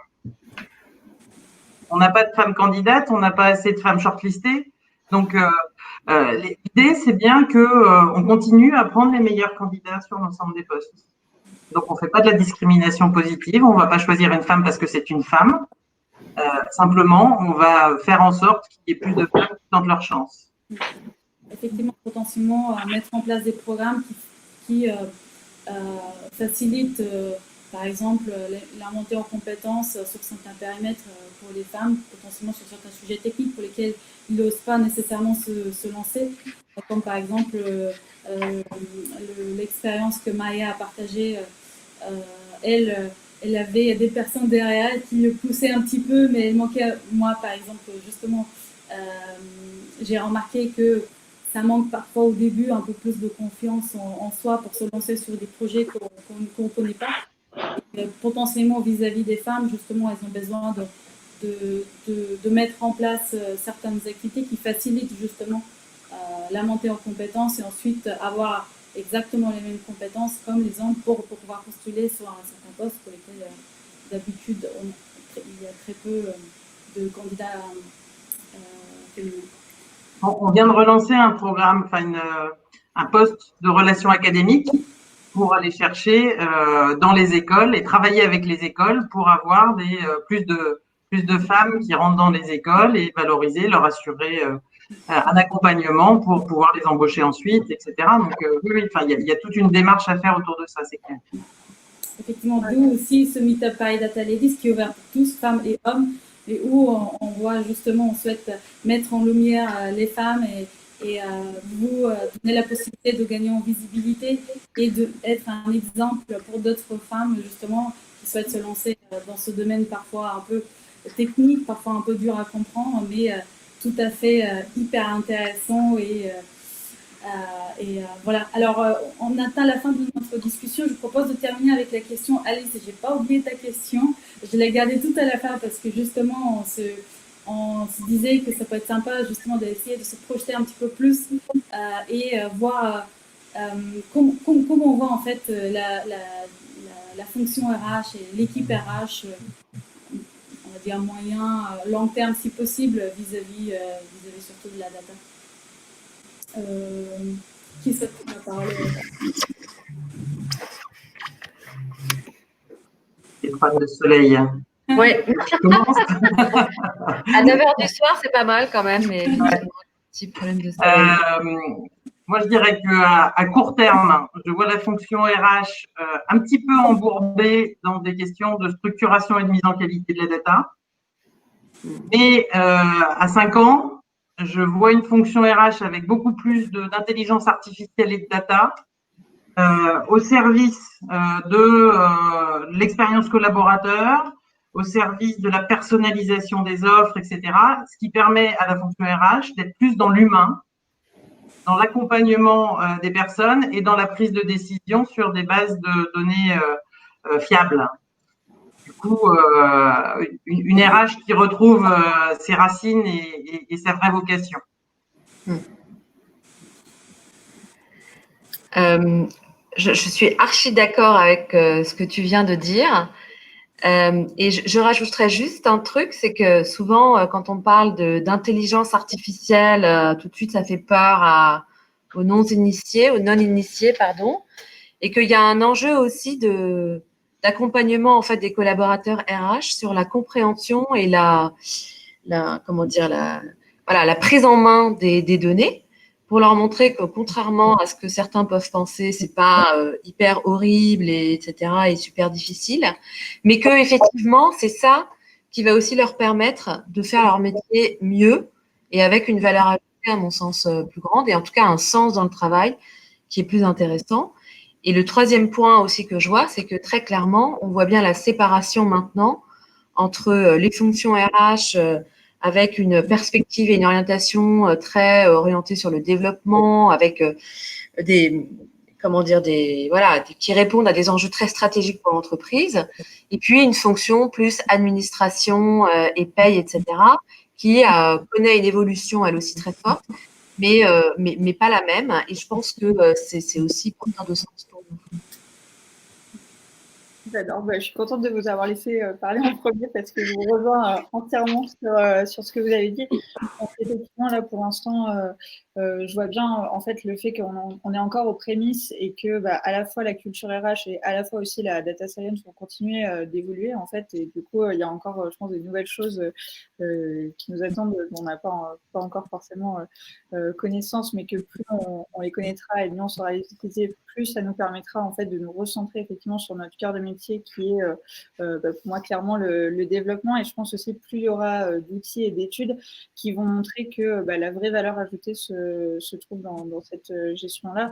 Je pense à des précurseurs comme l'ancien DRH de Google qui maintenant a lancé sa boîte de data science côté RH et qui met aussi vraiment en avant tous les bienfaits justement d'avoir une culture bienveillante mais aussi très backupée par des faits scientifiques et qui montre que c'est pas juste un peu une vision édulcorée, bisounours des RH, mais que y a des vrais ROI derrière et que plus on aura ça, plus on pourra mettre en place des choses qui seront hyper positif pour l'entreprise et pour les collaborateurs et que ça va créer une émulation et une dynamique positive. Donc moi je suis plutôt enthousiaste. Je pense qu'il y a encore du chemin à faire, mais que ça va permettre de débloquer des belles choses pour l'avenir.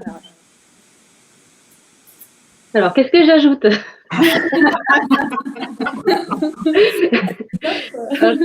Il y a vraiment, le développement, être vraiment au service de nos collaborateurs et de développer des dispositifs RH vraiment appropriés Et puis, il y a vraiment être aussi au service, nous, côté Maïf, de nos directions métiers, en fait, vraiment répondre aussi à leurs attentes et être vraiment partenaire des métiers, du cœur du métier. Ok, super. Merci beaucoup encore une fois d'avoir participé à cette table ronde. C'était avec vrai plaisir de préparer et aussi de participer à cette table ronde avec vous et échanger sur ces sujets très très riches. J'espère que les participants à ce webinaire ont trouvé des belles idées, des beaux cas d'usage à lancer.